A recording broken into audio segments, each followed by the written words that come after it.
Ugh.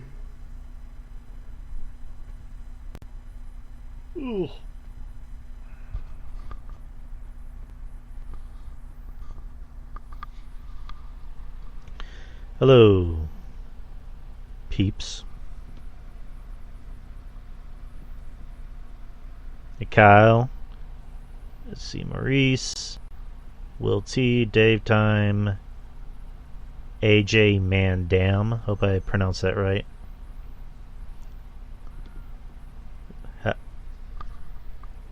How is everybody? Yeah, I've been hearing nothing but bad things about Dynamite tonight. I was out. We went out to go eat. Went to Jim's, and we just came home. Well, I came home an hour ago. They went back out to go shopping, or grocery shopping. I mean, you're saying it's a good Dynamite, but one of the worst pay-per-view or one of the worst Dynamites ever. That's kind of a double entendre, Kyle. I don't know. It doesn't look that great. I mean, because the whole CM Punk thing we'll talk about. But and then this all out, all in, all right, lefty, loosey, lefty, whatty show that's this Sunday. Like, is anybody actually going to watch that show? I mean, I'm pretty sure there's going to be some people that are going to want to watch it. Because I already know people said straight up, I'm not going to pay $50 to watch All In at Wembley. Is anyone even going to watch All In or All Out, whatever the fuck it's called, even for free? They should have just canceled All In. Yeah, that was just confusing. Why are there two pay-per-views back-to-back? Especially a pay-per-view that's in Chicago, and the biggest star in the company is supposedly suspended. Hold on. Right. Oh, Justin's here. All right, let me get him in.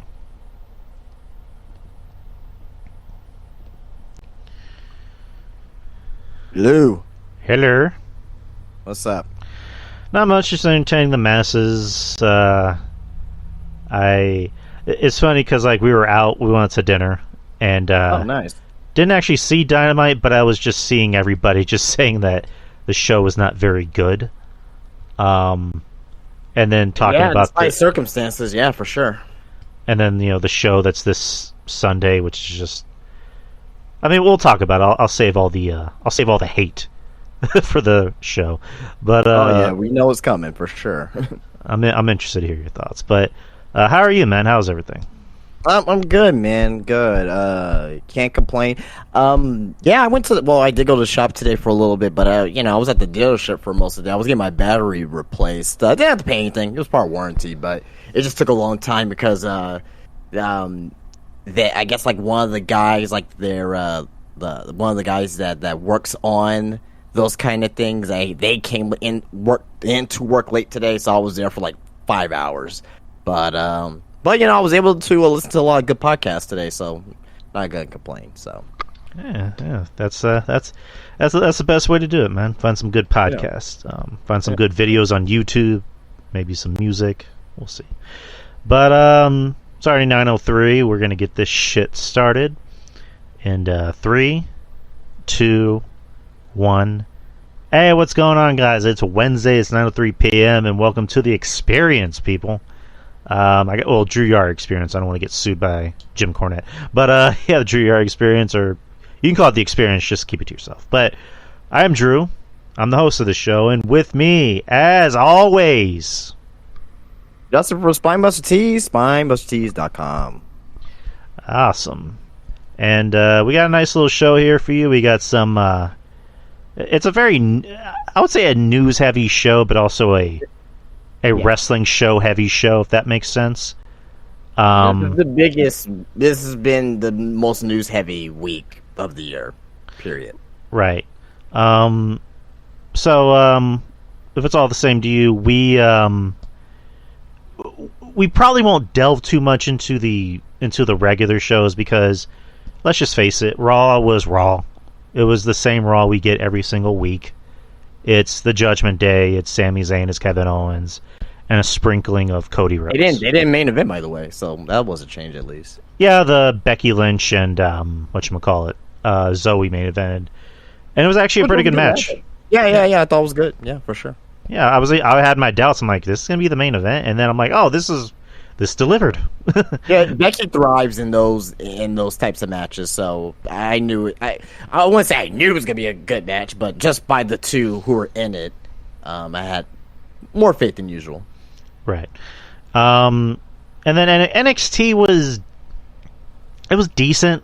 It wasn't too. I wouldn't say it was great. It was a pretty decent show. Would you say?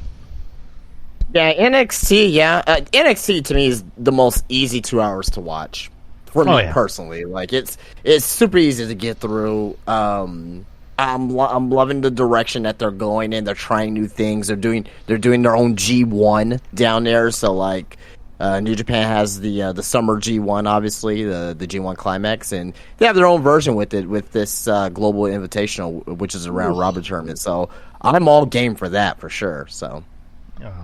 Yeah, I agree with you. NXT is by far, as far as WWE programming, probably the best thing going currently. Yeah, I probably so. It's the easiest to watch. I still think SmackDown's probably the better show. Right. But I think NXT is definitely easier to watch for sure. If we're talking about a wrestling show, NXT is the better one. SmackDown, 100%. SmackDown overall is just a better show. Yeah. Raw is just it's an acquired taste. We'll just put it that way. And have some good stuff with it, with like Gunther and Chad Gable and now LA Knight's there now, which I don't want to delve into why, but but still he's there at least. So there's some good things on Raw. So like it's not like 2018 when Raw and SmackDown were fucking awful. WWE was awful, and all there was just NXT. To me, this is more balanced, because you do get good pro wrestling. You do have a couple good things from each show that you can enjoy.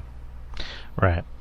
But let's delve into the news, and let's talk about the big, the unfortunate news that occurred. Yes. Actually, the day after we did our show, when we talked about the loss of Terry Funk. Yes, Thursday, we lost Bray Wyatt, 36 years old. I remember I was just getting out of the shower, and Ruben, our good friend Ruben Prime, actually sent me the tweet that Triple H put up, where he talked about, that he actually got a call from Mike Rotunda, IRS, informing him that Bray did pass away. But he referred to him by his real name, Wyndham Rotunda. And at first I thought it was a joke, because I'm like, wait, what? But, I saw the tweet, it was legit. I made sure to go through everyone's social media, see if this was hitting the rounds, and see if it was a hoax or not. It's a part of me still kind of wishes it was a hoax, but unfortunately it's not. But Bray Wyatt passed away at the age of 36.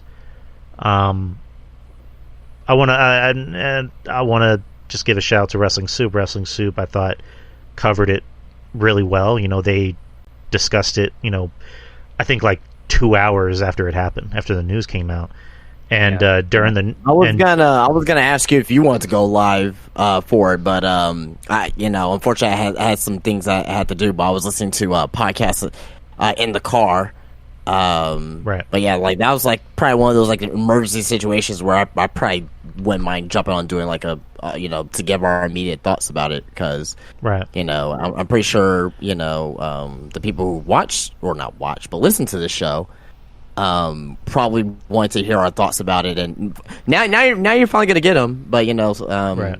that would have been one of those times where we're like, yeah, I'll jump on, but unfortunately last Thursday it had some prior engagements to take care of. So. No, it's fine, brother. We're talking about it now. But Soup covered it, and during the show, the Brian Ross Sapp broke the news that he apparently had permission, I'm assuming, from the family. Yeah, Sean Ross. Sean Ross Sapp, not Brian. I'm sorry, Jesus Christ. That he apparently had permission from the family, I'm assuming, to reveal the cause of death, which was a heart attack. And we actually talked about not that long ago that he was going to be medically cleared. Right. That there was the rounds going that he was medically cleared, and even his his father, you know what I mean, Mike, he mentioned that his son was getting better and he was medically cleared, and the fact that he had COVID about 7 months ago the COVID exacerbated his heart, and he ended up having a heart attack, and he passed away in his sleep. TMZ came out, I think, a couple days ago, saying that I actually have it right here. You have the report here. I'm sorry, I didn't mean to cut you off. Yeah, go ahead. So, according to TMZ, Wyatt had been experiencing a series of heart complications in the months leading up to his passing. At least one doctor had recommended that he wear a heart defibrillator at all times. The official report from the incident states that Wyndham Rotunda told his girlfriend, JoJo Offerman, that he was going to take a nap. After about an hour, his alarm clock went off, and she became concerned when it wasn't stopping. JoJo then entered the bedroom and found Bray on his bed and not breathing. The report also noted that he was turning blue at the point. JoJo Offerman immediately called 911, while her mother attempted to perform CPR. The family told police that Wyatt had battled a case of COVID-19 in March 2023. That was around the time that he was last on television, and developed heart complications. The family had said he became incredibly sick and caused him to have a weak lower part of his heart. TMZ is also reporting that Wyndham was hospitalized for a heart issue just 1 week before his passing. On the day he died, he had a follow-up appointment with doctors. They encouraged him to wear an external heart defibrillator. As far as the external heart defibrillator is concerned, Rotunda was not wearing it at the time of his death.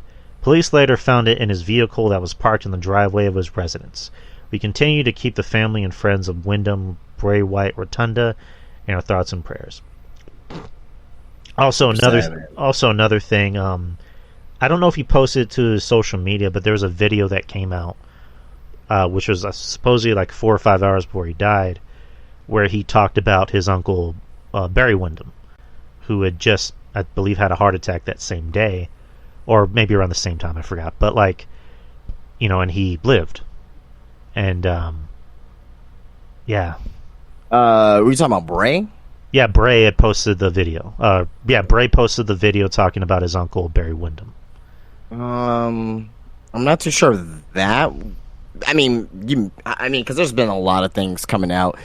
I don't know if it's the same video that I'm thinking of, but there was another video that Bray posted, but it was like a couple months ago. Okay. And people trying to make it seem it was only like a day before. So I'm not too sure what video you're talking about in particular, but I haven't heard about that one in particular. Oh, then I mean that's happened before, where people will be like, "This just happened." It's like, well, it actually happened a few months ago. But if I'm wrong, I'm wrong. That video looks like it was from. I see the video, and I believe I seen that video maybe about a month prior, maybe 2 months prior. I'm not too sure, but okay, I may be wrong about that. But and I apologize. I apologize. So yeah, but that's one thing, and I'm gonna be blatantly honest tonight. I'm gonna piss a lot of people off on some of the things I'm gonna be saying about not just about this situation here, but later on, obviously, we're gonna talk about the CM Punk situation as well. But yeah, just a lot of fake people are out there and not pretend per se. Obviously, people are sad about this situation, as was I. I fucking so I was listening to podcasts, and let me just quick background. Well, not that anyone cares, but just to give clarity to the situation. I found out about the news of Bray. I got a message on my phone through Twitter, and it was Triple H, and I read the Triple H tweet, and I actually had somebody that came, I was in the shop, and I actually someone bought something. We were just shooting the shit, you know what I mean? One of my regular customers, we were just shooting the shit. We were talking about, I don't know, we were talking about something, but anyway. Long story short, I was like, what is this? And I just read out loud. I was like, Bray Wyatt's dead? And I like I didn't want to believe it. And you know, sure enough, you know, after leaving the shop, I found a podcast, one of live podcasts that I listened to. You know, driving home, and you know, and I had to stop at a couple places, and I had to go to HEB to go get some stuff, and I was still on my phone because that's all I was thinking about. I was thinking about Bray. My first initial thoughts was like, you know, his family, you know, JoJo, the kids. I thought about right. I thought about Bo, right? Obviously, but I nearly broke down. You know, in the checkout line, seeing Alexa Bliss posting that picture of her hugging Bray as he was the burnt fiend, right? And yeah, man, it just wow. I mean, I still can't even really talk about it, but I'm getting emotional about it because it's like, you know, it became real right there when you saw that. Like, when you see people say, oh, rest in peace, Bray, like, from, like, random fans, it's like, it doesn't really resonate with you, but when you see someone who puts rest in peace, Bray, for someone who is on TV a lot, obviously, Alexa Bliss, and who was a big part of Bray's Fiend gimmick, you know, that kind of made it real for me, and, you know, that, you know... It's super sad, man. It's super sad, and yeah, you know, he was only 36 years old. I'm 35. You know what I mean? He's a year older than me, and like, that's what got me. Yeah, like we could have went to high school with Bray. You know what I mean? Like he could have been a fucking, you know, a senior. We could have been juniors. You know what I mean? Like we could have known this guy, right? Like he could have been in our high school. He's part of our generation. So the fact that, you know, someone this young dying from a heart attack. You know, it's too young to go. He did leave a tremendous impact on the wrestling business and on WWE. You know, and like I said, man, it's just a super sad situation. I also did think about, you know, other people as well, because this was a heart attack, right? Who else had a heart attack, you know, over the last year or two that could have passed away? Triple H. Triple H, you know what I mean? So it's like, you know, he tweeted that out. I wonder what he was feeling, because I'm pretty sure he knew about the heart attack already. I'm pretty sure the family told him, most likely, that the family told him about it. And you know, I'm pretty sure he got emotional there. Another person I thought about too as well is Keith Lee. Mm-hmm. Keith Lee had COVID. Keith Lee could have passed away too as well. And to me, we take these wrestlers for granted, you know, and it gave me a whole brand new look at things, and it's kind of fucked up that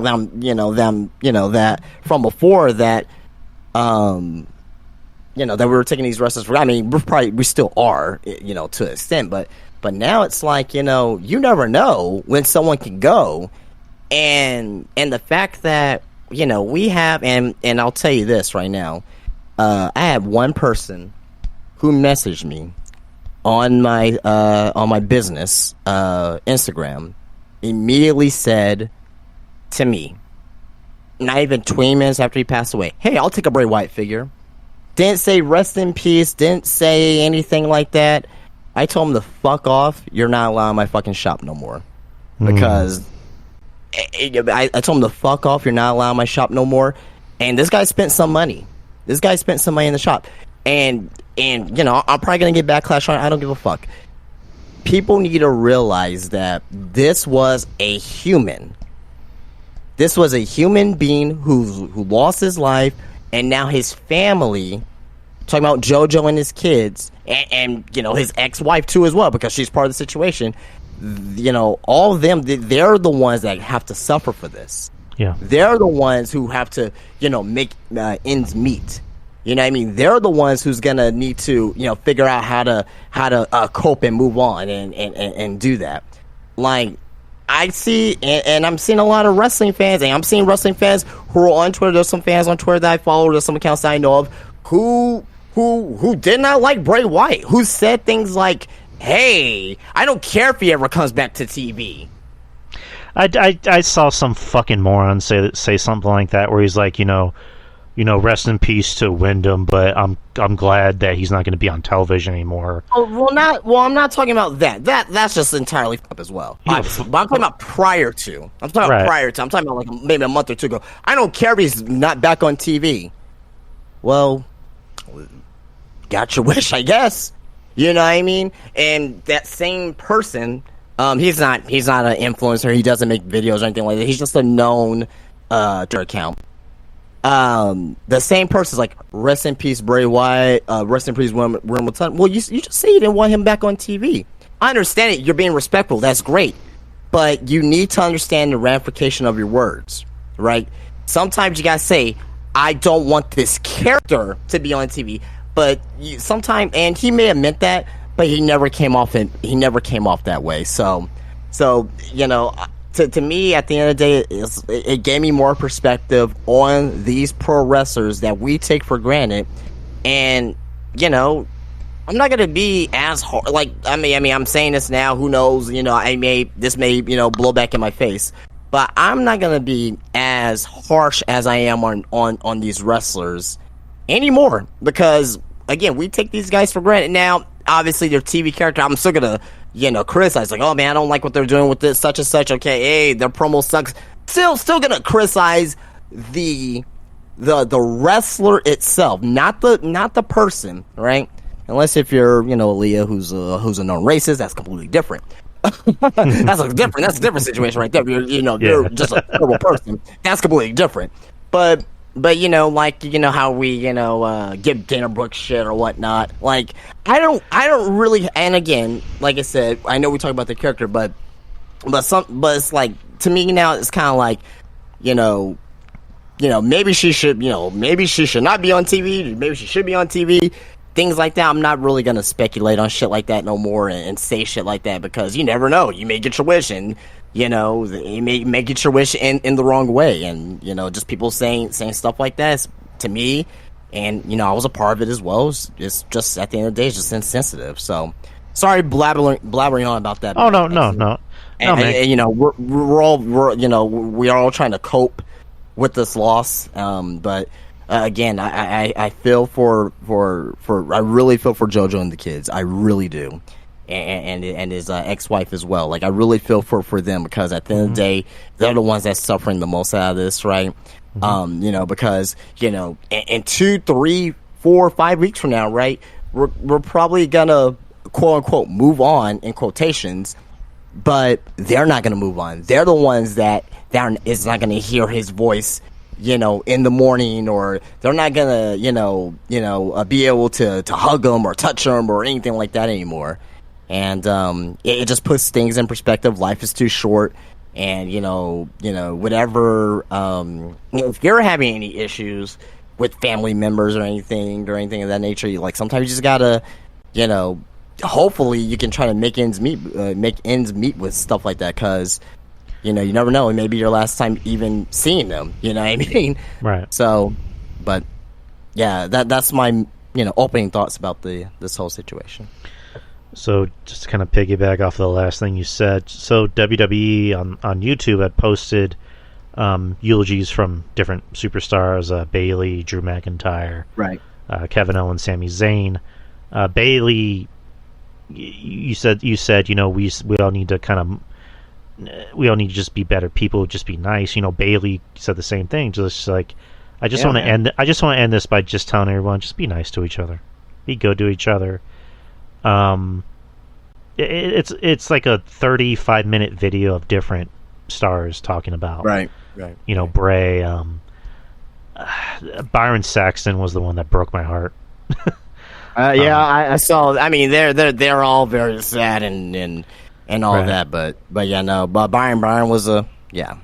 And then it got to Samantha Irving singing "He's Got the Whole World in His Hands." I'm like, I can't listen to this. I had to turn it off, because I'm already a fucking blubbering mess. This is just gonna break me. So I couldn't listen to her sing. Eventually, I think I'll come around to seeing her sing that, but I mean, it's just to kind of talk about Bray for a little bit, like. my whole perspective on Bray, I was always a Bray fan, but like, again, kind of like you said, it's just like, it's not the person. I have nothing against the person. It's just, it's a combination of like the booking and also what he's doing, because like, right. I'm not above, supernatural, stuff in wrestling. The Undertaker, obviously, carrying cross, and I was a fan of Bray when he first came in. I was more of a fan of the cult stuff.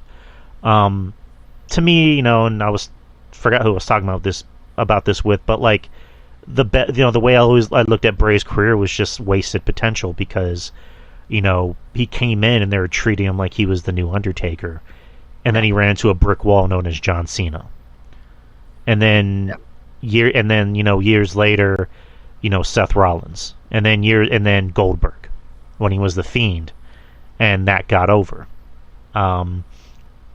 So you can't really. I'm not going to put that solely on Bray. And then the new gimmick where I just remember that promo when he came back, and I'm thinking that was actually a good promo, because this is Bray more as a human. You get to see Wyndham more than Bray. And then they went back to the supernatural stuff, which again I didn't hate. Some of it was kind of interesting. I mean, again, I'm just being honest. The Pitch Black Mountain Dew match. Yeah. Yeah. I mean, and in all due respect, with that, I mean, you did get to see Bray's last match, which is, even though the match wasn't, which great is, or whatnot, but you were able to right. to experience it. But just in all respect to the situation, I don't know if I have it within me, because I was like, that's probably worst match of the year. I don't even know I have that within me, just in respect to Bray, even. You know what I mean? Because it's like, it's kind of fucked up. You know what I mean? But yeah, no, continue.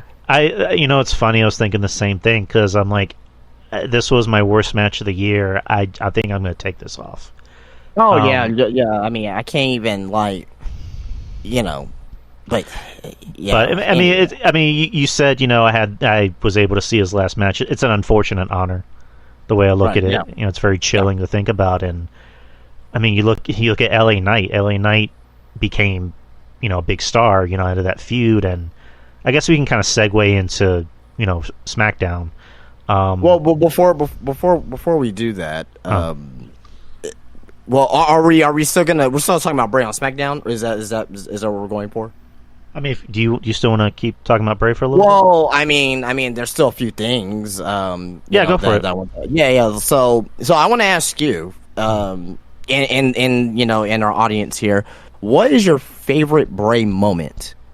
What is when you think Bray Wyatt, what is your number one Bray Wyatt moment ever? That's a good question. And not because I don't know, I just wasn't prepared for that. He's definitely had some good moments. I don't know if this as you think, because I know you're probably thinking, I'll stall you some time. For me, it's him winning the WWE Championship at the Elimination Chamber. That one, I remember that one. That's my favorite moment of his. Probably following by Daniel Bryan turning on him inside the steel cage. I think it was like in New Hampshire or wherever it was at. Like that yes chant was. I think it was in Memphis. Well, wherever it was at, that moment. Seattle. Wherever it was at. Oh no, I'm not saying it's Kyle saying Seattle. That's what I said. Wherever it was at, like, we know the moment. I mean, those two moments really stick at me, for sure. There are other moments for sure. When he first came as the Fiend, and his return last year. I thought that was, to me, probably one of the best things of 2022. Mm-hmm. But yeah, I'm gonna go with him winning the WWE Championship in the Elimination Chamber. Yeah, that was a pretty big moment, because I didn't see that coming. And now I was happy for Bray, because it's like, I mean, it might be maybe a few years too late, but he still won it, and we're happy for him. The Firefly Funhouse skits I liked. I enjoyed them. I mean, were they hokey? Yeah, they were hokey, but they were a good kind of hokey. I enjoyed them, especially the Muscle Man dance. I thought that I still have that song in my head. And then him debuting as The Fiend at SummerSlam 2019? 2019, yeah. Against Finn. I'm like, that... was it 2019? Yeah, it was 2019. 2019? Yeah, dude. Jesus. Yeah, it was 2019. Yeah, like, it just thinking about that, he did so much with that Fiend character in a short time. Right. He did so much because he had the debut. He had the unfortunate match in Saudi Arabia. Oh, then the match against he won the title. Then the match against Goldberg. There was a lot of moments, good and bad, with the Fiend. Right. That I guess their version of the Ultimate Deletion against New Day. You remember that? Yeah. Then he actually had a deletion match with Matt Hardy too. So. What else? The Wyatt family versus Shield at Elimination Chamber 2014. Yeah, that's obviously up there too. Yeah. Fucking awesome match. The build up between him and John Cena at WrestleMania 30. 30, yeah. With that Eminem track. Let's see what else. I mean, obviously his return at Extreme Rules in Philly. That place went nuts when he came out. And the following promo on SmackDown. And was there anything else? I mean, he's had so many big moments. It's hard. Yeah, I mean, we talked. I mean, a lot of things too. We talked about. I mean, we mentioned a lot of things as well. So, I would say now. I'm gonna ask this question here, not as disrespect or anything. Just a question. Well, before that, I forgot to mention this. Bray Wyatt's death. I've never seen anything like it as far as how many people they actually touched. Like, to me, I don't want to say what death was bigger or whatnot, but to me, this felt bigger than Eddie. And what I mean by that is because that Eddie's death, although very big in the grand scheme of things, there was no social media. Right. There was no social media on people tweeting and, sharing about Eddie Guerrero, which I'm sure it would have been just as big. But since this death has happened, he was on the main roster. He was, still in his prime, per se. And also, on top of that, he was a huge merch seller, too, as well. But this was being covered by ESPN and Bleacher Report and CNN. It was on CNN. On their main broadcast. So, like, to me, it's like, whoa, this guy really had a far outreach to a lot of people. Right. That we don't even, like, really knew. Like, I didn't really... I knew, like, obviously, wrestling. We're like, if you're listening to this podcast right now, you're heavy into wrestling. You're a wrestling nerd. We're all wrestling nerds, right? You keep up with the backstage stuff. You keep up with things like, reporting and things of that nature. But I had no idea that Bray had that effect on a wide grant of people.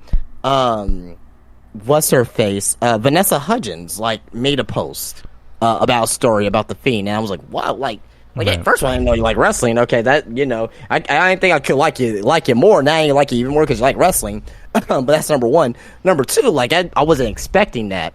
You know what I mean? So, yeah, like to me, I don't know if you have any opinion about this. Like this death felt more impactful. If that's the right word to say, than I've ever seen in my life. I think you're right. I also think social media helps because, right, at the time when Eddie died, there was MySpace, but Facebook, Twitter. But it wasn't. Yeah. I know what you're saying. It was just like us using them like teenagers. It wasn't like you didn't have like a fucking CNN MySpace page or. You know what I mean? Or ESPN, MySpace. There was nothing like that. Right, like social media is a lot more, rampant, than it was back then. You have Facebook, you have Twitter, you have Instagram, you have TikTok, you have YouTube, blah, blah, blah. So with Bray, it just seemed like everybody had a story, even if it was just like, hey, I had a tryout for WWE and I met Bray and Bray went out of his way to be nice to me. Or not even wrestlers, like people working and like, production trucks. Bray treated everybody as his own equal. Like I think it was Cedric Alexander who said that whenever they brought in 205 Live, that they were traveling with Raw, and that he apologized to Bray. He's like, I'm sorry that we're cramping your guys' style or something like that. And Bray was like, you don't have to apologize to me. How are you going to learn to adapt to the main roster if you don't learn from your peers? So, and then same thing with people like Bayley and Big E and people from those FCW days with Bray, who just said Bray was just the guy that just welcomed everybody to the company with open arms. Right. Same thing with there's obviously people currently in AEW that knew Bray.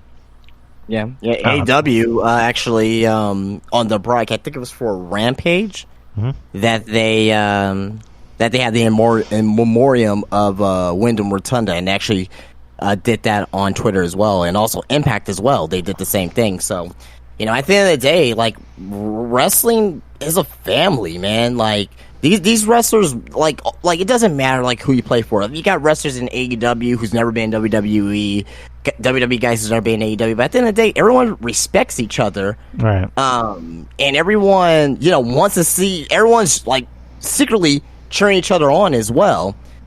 And like, I wish people on social media will get that, understand that, get that picture. Everyone cheer on everybody.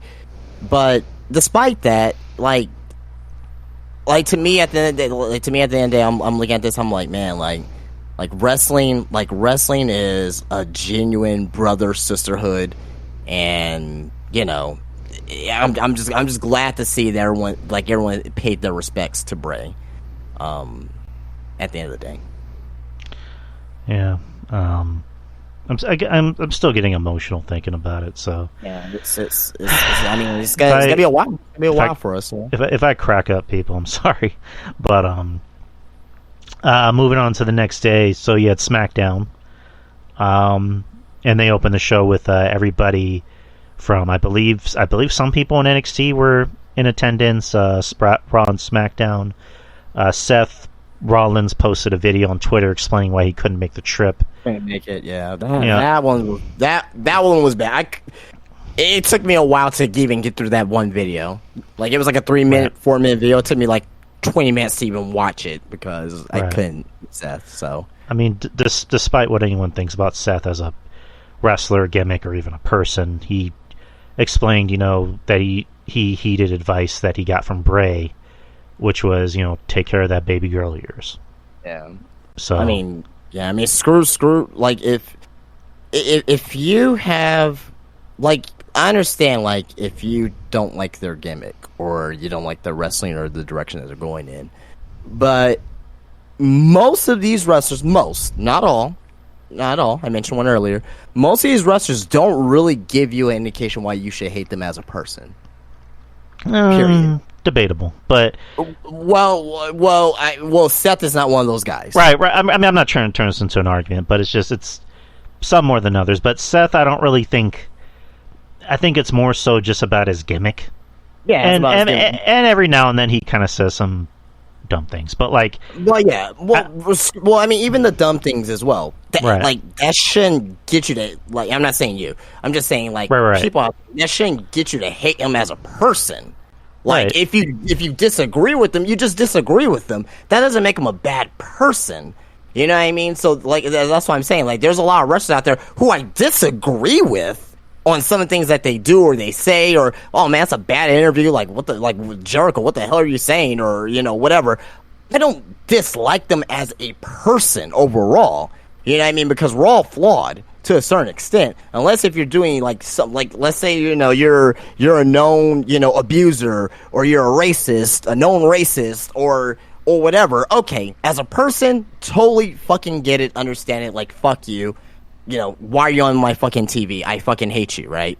And then that's kind of bad to say. I don't want to say that I hate anybody either, but that's I dislike you. That's probably a better way of saying it. But but in most cases, most of these wrestlers in the most cases, there shouldn't be a reason why we should hate them. We may dislike their opinions, we may dislike what they're saying, we may dislike on anything, but totally right out thinking that they're a bad person. Some things I don't agree with, but anyway, go ahead. Right. I mean, just it is what it is. Everyone says stupid shit. I say stupid shit. So we all do. It's Andrew Carlick, friend of the show. Shout out to Andrew Carlick. Had an interesting way of putting it. Everyone's entitled to use their asshole card. Yeah, there you go.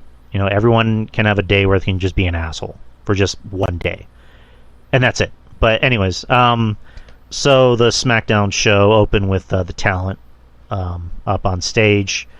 Classy on WWE for bringing in Eric Rowan to come celebrate, or not celebrate, but to mourn like everybody else, standing next to Braun Strowman. And then Michael Cole, announced the show, and then announced the 10-bell salute, to which it showed a tribute video for Bray that they've been playing, and every time I see it, I just get the same reaction. I'm like, fuck. I saw it on SmackDown. Obviously, they played it on Raw again. I couldn't watch. I didn't watch it because I couldn't watch it without tearing up. Then they played it again on NXT last night. I didn't watch any of it because I didn't want to tear up. You know what I mean? I just all I had to see was watch it once, because when I saw they show one picture of Bray's, I guess it was baby girl holding the title. Oh. I was done. I was like, oh yeah, yep. I'm finished. I don't know if I can watch that tribute video for a long time, just because of how it makes me feel. So and then good song choice. It's a song I still have in my head. And just through and also at the same time, they were also celebrating the life of Terry Funk. So it was an interesting show, because unlike past memorial shows that we got with say Eddie, where it was just they threw together random matches. And again, we knew why, but where this show it was more just we're still going to continue the show, because at the same time people paid money in advance for the show. We're still going to continue most of the show that we had, but we're going to put aside storylines. Because I know Friday was supposed to be Jimmy Uso. Well, they didn't really do that for SmackDown. They were still continuing storylines. Oh no! I meant more just like the Jimmy Uso thing. Jimmy Uso was supposed to show up on Friday. Yeah. So they gave the Bloodline on a break for 1 week. They still continue the storyline with Ray and Austin Theory and what the fuck's his name, Grayson Waller and Escobar. Which that was a decent match. There was another match. Cody came out and talked about Terry Funk, and then he went on to introduce a Terry Funk hardcore tag team match. Which, I'll just say it like that. And I have a reason why it could have not, because a lot of people were like, "Oh, Terry Funk's rolling over in his grave." The way he's looking at that, some of the memes were actually funny because it was humorous to the situation. It wasn't like talking shit about Terry Funk. It was just But anyway, so they were in Kentucky. I believe there's a no blood rule in Kentucky now. So with the match the way it was, they didn't want to possibly have a chance of someone getting cut open accidentally by a table or whatever. So, but I don't know why they named it a Terry Funk hardcore match, which wasn't really that, but it was his name. So I guess I'm not gonna shit over it too much. There's people I know, yeah. There was people who were what the fuck, man? It's just still funny to kind of think about. I just like the look on Cody's face when he announced it, and the match happens. I mean, the match itself wasn't that bad. It was actually a pretty good match. Right, the Street Profits versus the Brawling Brutes. Yeah. So it was a fine match. It was a good match. I can't really shit it too much. It's just this is a hardcore match, quote unquote hardcore, but. Again, I'm not gonna shit on it because of the show. Terry's up there is like, what the fuck? This ain't hardcore. What are those egg-sucking dogs doing in my sport? Oh yeah, but there was some people, and I'm not gonna name names, on Twitter. This guy who is a known AEW cockwriter, this is a known AEW cockwriter. This had nothing to do with AEW, but he said, "Oh, I wish this show was more like the Eddie tribute. There should have been more, sit down interviews." And I'm like, bro, if you're complaining about this here, that WWE, they had a beautiful opening package with Bray, and this is still not what you're looking for, not good enough. Seriously, fuck the hell off. This guy has, I think he has how many YouTube subscribers he has. I'm gonna look at it really quick here. I should have had that ready at least. My bad. He has He has, Jesus Christ, 35K thousand subscribers on Twitter. Of course he does. This fuck. I don't respect him. This guy is using Bray Wyatt's death in order for him to get more exposure to himself on Twitter and on YouTube as well. That's number one. Number two, this guy is notorious for tweeting things and deleting them and retweeting them so that way he can get more views on his tweets. This guy did this on Bray Wyatt tweets today. Today, he's doing this. So the fact of the matter is, and like I said, I'm gonna fucking unhinge a little bit more later on with this whole CM Punk thing. You haven't seen nothing yet, haven't heard nothing yet. Oh boy. But the fact of the matter is, you got people who are using the platform of Twitter and YouTube for their own gain. If it were me, I would not have, because he obviously gets super chats and stuff. I would not have a video straight dedicated to Bray Wyatt, right? Just not talking about the SmackDown review. That's fine because you're talking about the show in general. But if you're making a video about Bray Wyatt and you upload it to your YouTube, I'm turning off monetization. I'm turning off any type of monetary reasons, or super chats or super thanks, wherever it is. This guy has had on super thanks and super chats and all that stuff, and is getting money from this. Fuck him. He's a no good, downright piece of shit who should not be a part of this fucking community. Sorry. No. You don't have to apologize for anything on here, man. Fuck that guy. Whoever that guy is, fuck him. Fuck him. I'm never ever gonna actually say his name. He doesn't get the fucking he doesn't deserve any type of promote him by not really promoting him, but indirectly promoting the guy. But if you guys indirectly figure it out, good on y'all. But still, he's a downright piece of shit. Yeah, fuck him. It's just. I mean, I'll be honest about something. Going into the Memorial show, I kind of had that same thought of is it, we're going to get a lot of Memorial... Because, the Memorial shows that we did have in the past, with Owen, Eddie and Chris...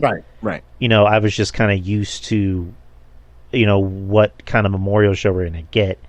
But, it ended up, kind of like what I just mentioned, ended up just being, the Memorial show, but at the same time, it was we're still going to have some ongoing storylines, but not in a way where it feels like we're just, glossing over what just happened.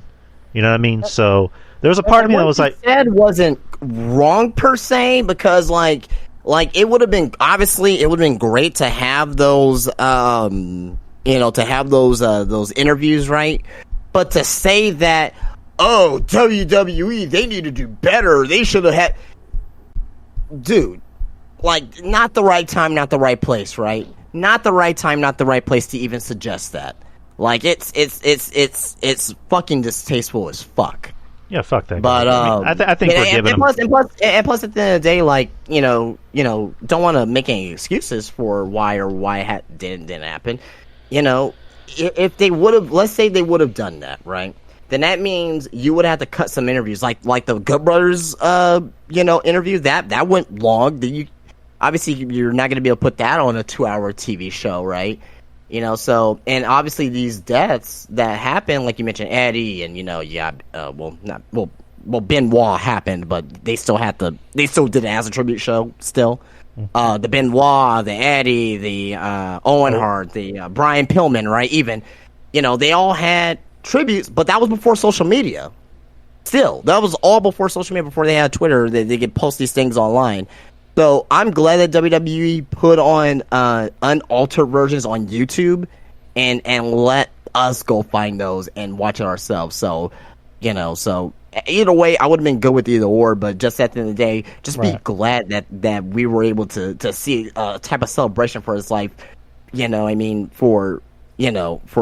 for what we saw. So right, and I'm glad. I mean, the show ended up being a very beautifully well done tribute show, and I can't complain. Absolutely. We also had Io Shirai defending the women's championship against Zelina Vega, which that ended up being a pretty fun match. Io won, of course, and the main event was LA Knight versus Finn Balor. Balor was more of the Bray Wyatt Memorial match, if you want to call it that. Right, Finn being the first guy to face the Fiend, and LA Knight being the last guy to face Bray Wyatt. The last ever match he had before the match, LA Knight was speaking out of character, but also in character. Where he talked about Bray, saying, sometimes your greatest enemies can be your biggest helpers. Bray got me ready. I'm not going to sit here and pretend that me and him were best friends, but, he taught me a valuable lesson. He got me ready for, this business. And, and then he kind of shifted gears talking about The Miz, where he ended it with, a wise man once said, "Next time you see me, run." Which I like that. I really like that. When he just got into the camera and just said, "Run." I really dug that promo. That was a really beautifully done promo. And then he had the match but he had the match against Finn, which ended up being really good. Really good main event. Which LA Knight won, clean as a sheet. And afterwards, after he won, they closed the show by giving one last send-off to Bray, where they had the lantern in the ring facing the Titantron with Bray on the Titantron. So that was rough. Man. Yes. This isn't, just, I have that quote in my head, just saying that this isn't saying goodbye, this is I'll see you later. Yeah. I know that he is supposed to have his services. Mm-hmm. I don't know when the services are supposed to be. I don't know if they said it was going to be this week or next week, but apparently WWE is obviously going to arrange, like the stars who are going, obviously is going to be arranged for that. But also as well, Tony Khan and AEW mentioned as well. I think Tony Khan mentioned that. I think it was in the presser for the All In presser, but regardless, he mentioned that any talent that wants to go to the services, they are able to. Even if it's like to miss like Dynamite or Rampage as well. So it's good to see that. Even a situation like this, that other people, and I can imagine like people from Impact and other organizations wants to probably do the same thing as well, because Bray had that that type of impact on everyone. You know what I mean? Right if you worked with them or not, and and a lot of people understand the severity of the magnitude of this. So right. R.I.P. to Bray Wyatt, Wyndham Rotunda. Thoughts and prayers with the family. Yeah. And anyone that had the pleasure of knowing him and meeting him. And also, just to close it out, before we shift gears, WWE is any merchandise that's bought off the website. Yeah. The money proceedings will head over to go over to his family. So his family's getting all that money. So if you can, or like merch sales or whatnot, sales, buy a shirt, buy any piece of Bray Wyatt merchandise. Help the family out while you can. I mean, WWE is doing right by helping out the family. So I imagine they're going to help him more. They're going to help him with more than just that. But that's a good thing. Good on WWE for doing that. I wouldn't be surprised if JoJo comes back to the company in some capacity. Not say like as a performer or anything, or like an as ambassador. Yeah, but like there you go, like an ambassador, exactly, like Dana Warrior. Right, there you go. Like Dana Warrior, you know what I mean? So she can take over her spot. Yeah, well, I hate to be morbid. I don't see why they both can't be there, but but regardless, obviously JoJo is. I mean, she wasn't there in WWE that long, but like she's remembered obviously because she was part of the first season or 2 seasons of Total Divas, and she became a decent ring announcer too as well. You know what I mean? So. Right. So I mean, I know they say like once you're WWE, you're WWE for life. You know what I mean? As Vince like to say, we're a family. And also you can tell Triple H really loved Bray. Oh, I mean, yes, absolutely. There's like 1,000 photos of him and Bray hanging out together. I mean, I think there was a photo where him and Bray were at Chris Angel's Magic Show, and they were taking a photo with his son. So absolutely, I imagine Triple H is going to move heaven and earth to help his family. Like so. Well, I mean, it's just again, it's just a total sad situation, man. And I don't like. I don't know on when we're gonna be able to get over this per se, and something that we may sprinkle and talk about every now and then. But despite of because unfortunately this is the biggest news week in the of the year. I mean, due to deaths of Terry Funk, then Bray Wyatt, then CM Punk, and it's just a lot of things going on, but I'm really glad that we did take all the time necessary to talk about Bray, and at the end of the day, it's again, I think the biggest message I want to take away that I'm taking away from this is that don't take things for granted. Mm-hmm. Don't take these pro wrestlers for granted. Rethink on how you evaluate on when we're talking about things on here. At least for me in particular, I'm gonna reevaluate on how I speak about certain things, certain wrestlers, certain situations. That if it makes me soft, oh well. But it's like that comment that I saw again of this guy. He stated, and this is like a couple months ago again, I don't care if Bray Wyatt doesn't come back on TV or not. He should be gone. More or less what he said. Probably not exact quote, but that's more or less what he said.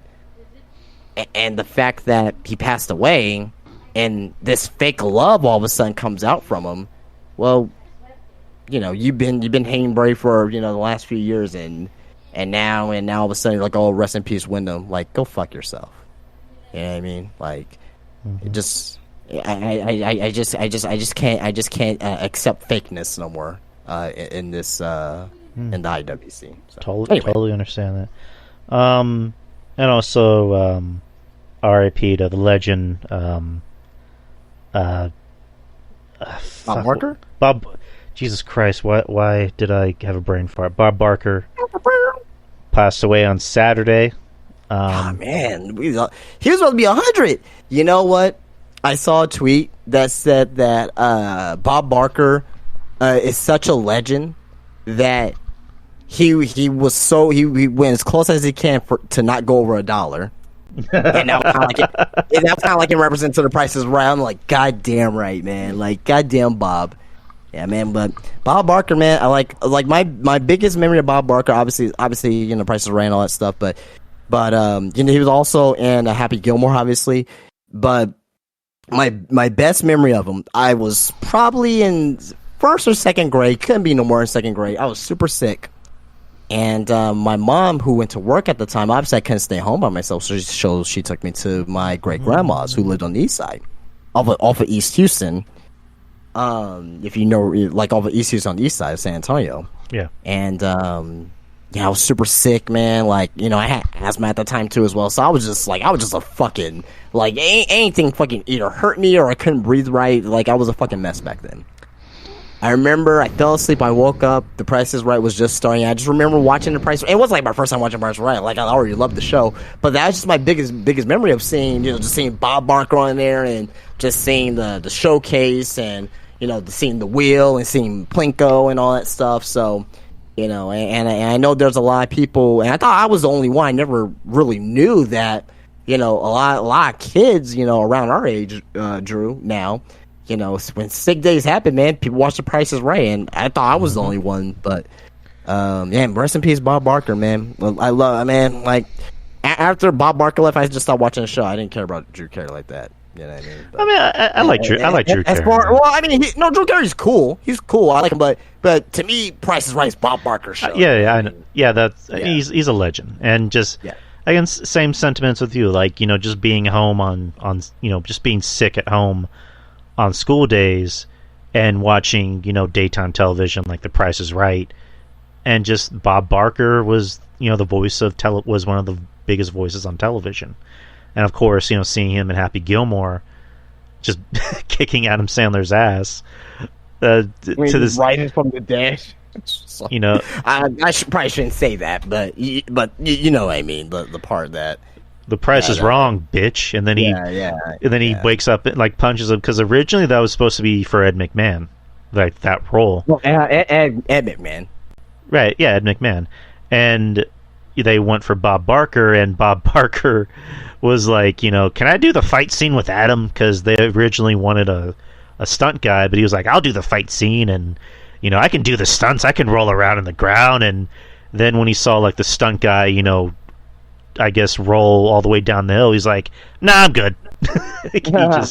He's like, I'll just leave it to the professionals. And that was a terrible Bob Barker impression, by the way. But, yeah, he just had that distinct voice that, like, you can be blind and you can still know, oh, that's Bob Barker. Oh, yeah. I mean, just guys like Bob Barker and Regis Philbin and Pat Sajak and Chuck Woolery, just, like, man, the 80s and 90s, and The Price is Right was in the 70s, but just, like, man, like, we are never, ever going to see that again. And I just feel bad for kids growing up today who don't have, you know, like, Saturday morning cartoons or, like, you know, great daytime TV that has, like, great game shows and, you know, and just, like, you know, just things like that. And, you know, you can go back and watch, like, Price is Right episodes on YouTube. You know what I mean? Mm-hmm. So, it depends on the era, obviously, right? Like, they have the same theme song since the 70s, but, you know, but, yeah, man, rest in peace, Bob Barker, man. And then, of course, his memorable appearance on Monday Night Raw, where he hosted. Yes. And he threatened to take Chris Jericho over his knee. Yes. That's still legendary. And then we got more deaths, unfortunately. Anyone who was ever a fan of Batman the Animated Series, the voice of Harley Quinn passed away. Oh, wow, I didn't know that. I believe her name was Aaron Sorkin.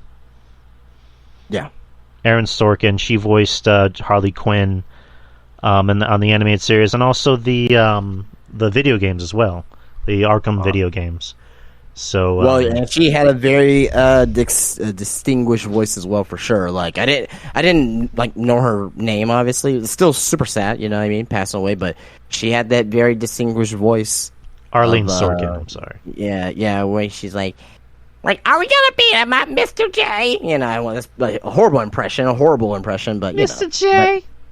But we all know it. We all know it. So, you know, without her, Margot Robbie wouldn't have that.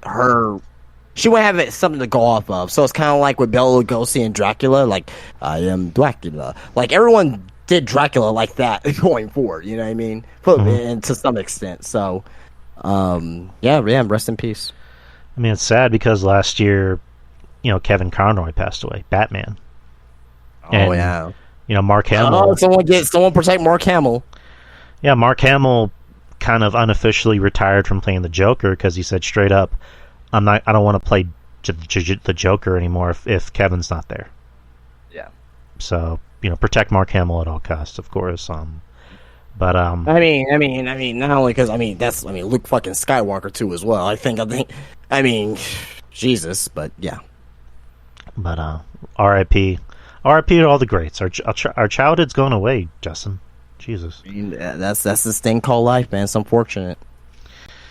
Yeah, it sucks. But let's switch gears to AEW All In. Jesus Christ. Yes. AEW All In. It was this past Sunday.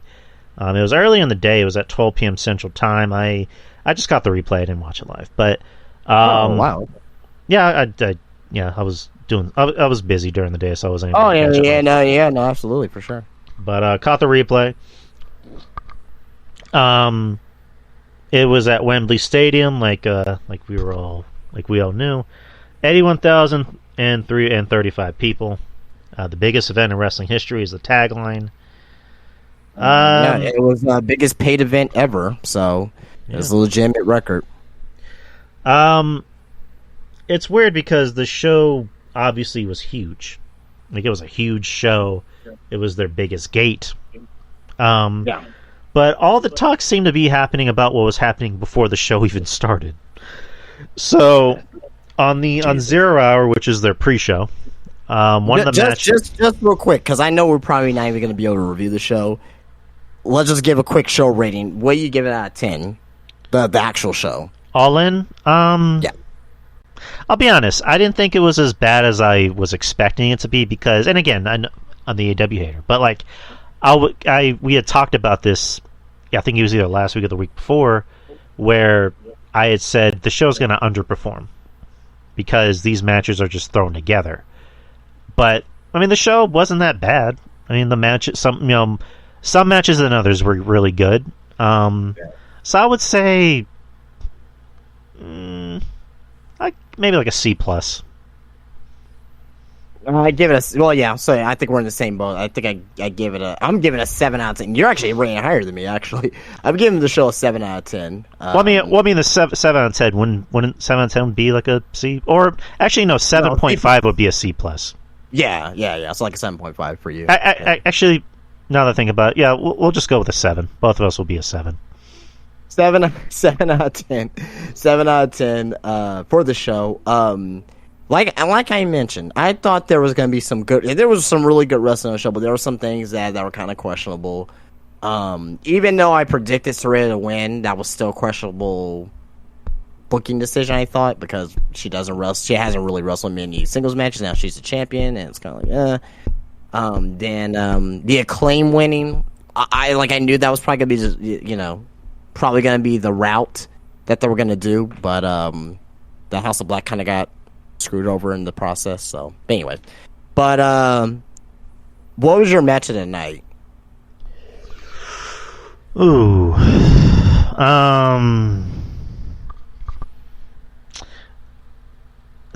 I like CM Punk and Joe. I thought that was actually a really good match. It was a good opener. Yeah. It was a good wrestling match. I was surprised by how good Chris Jericho and Ospreay was. I said that was going to end up being a good match. Well, my whole thing was like, Ospreay's going to have to carry Jericho, but Jericho got into his bag, as the kids would say, and went back like 10, 15 years ago. So that ended up being a really good match. Granted, the stuff happening before the match, but whatever. The match itself was actually really, really good, and I've always said I think Ospreay is actually really good. Yeah. He's as good as he says he is. He's as good as everyone says he is. The main event, I know I'm talking in circles, but the main event I thought was good. The ending, I was just like, okay, what are we doing here? I thought it was kind of like similar to how the Bloodline does all their matches, where it's just like all this gaga, and I get why, but the main event was really good. The ending just I didn't really care for, but match of the night, Jericho and Ospreay. Ergo, I was not expecting that. Okay. Hey, I like being proved wrong. I'll put it that way. Yeah. Okay. Jericho Ospreay is not my match of the night. Third best match of the night. It's funny because MJF and Adam Cole, I think, is gonna end up down being the more memorable match. Right. They had a lot of good spots, like the whole Eddie Guerrero chair spot, and just MJF was like, "Oh fuck, I'll put the chair on my neck and lay down." I thought that was, it was different. It wasn't like the same thing that we always see with a spot like that when they're playing like Hot Potato with the chair or whatnot. I really like that spot. I think that match is more memorable. Mm-hmm. I think the better wrestling match in the grand scheme of things, I think it's probably going to end up being the Bucks versus FTR. Now, I don't think there was a 5-star match on this show. I think MJF and Adam Cole and the Bucks and FTR are probably the closest. I'd probably give both of them maybe about 4.5 stars if I was rating them. 4.5, 4 3/4, about right there. But I'll probably end up going with MJF and Adam Cole because I think that's probably going to be the one that's probably going to be more memorable at the end of the day. Like the Bucks and FTR, a great match, fantastic match. I don't know if there's anything I'm going to really remember from that match, though. Right. I mean, the best way I describe this show is that the good stuff was really good, and the bad stuff was really bad. I don't think there was a bad match on the card. Moxley. No, that wasn't a bad match. It may not be in your cup of tea. Get it, understand it, fine, totally get it. I don't think it was a bad match though. Now again, I don't think it was a great match either. It's probably on the bottom, but I don't think there was like one bad match. Like even the women, even though they were only under 10 minutes, but I thought that what they were cooking up, like the women's match was like half of a match, and I thought they did well. I'd probably give that match maybe 3 stars. I may give Stadium Stampede maybe like a 3.5 at most stars, which to me I think is a little bit more impassable.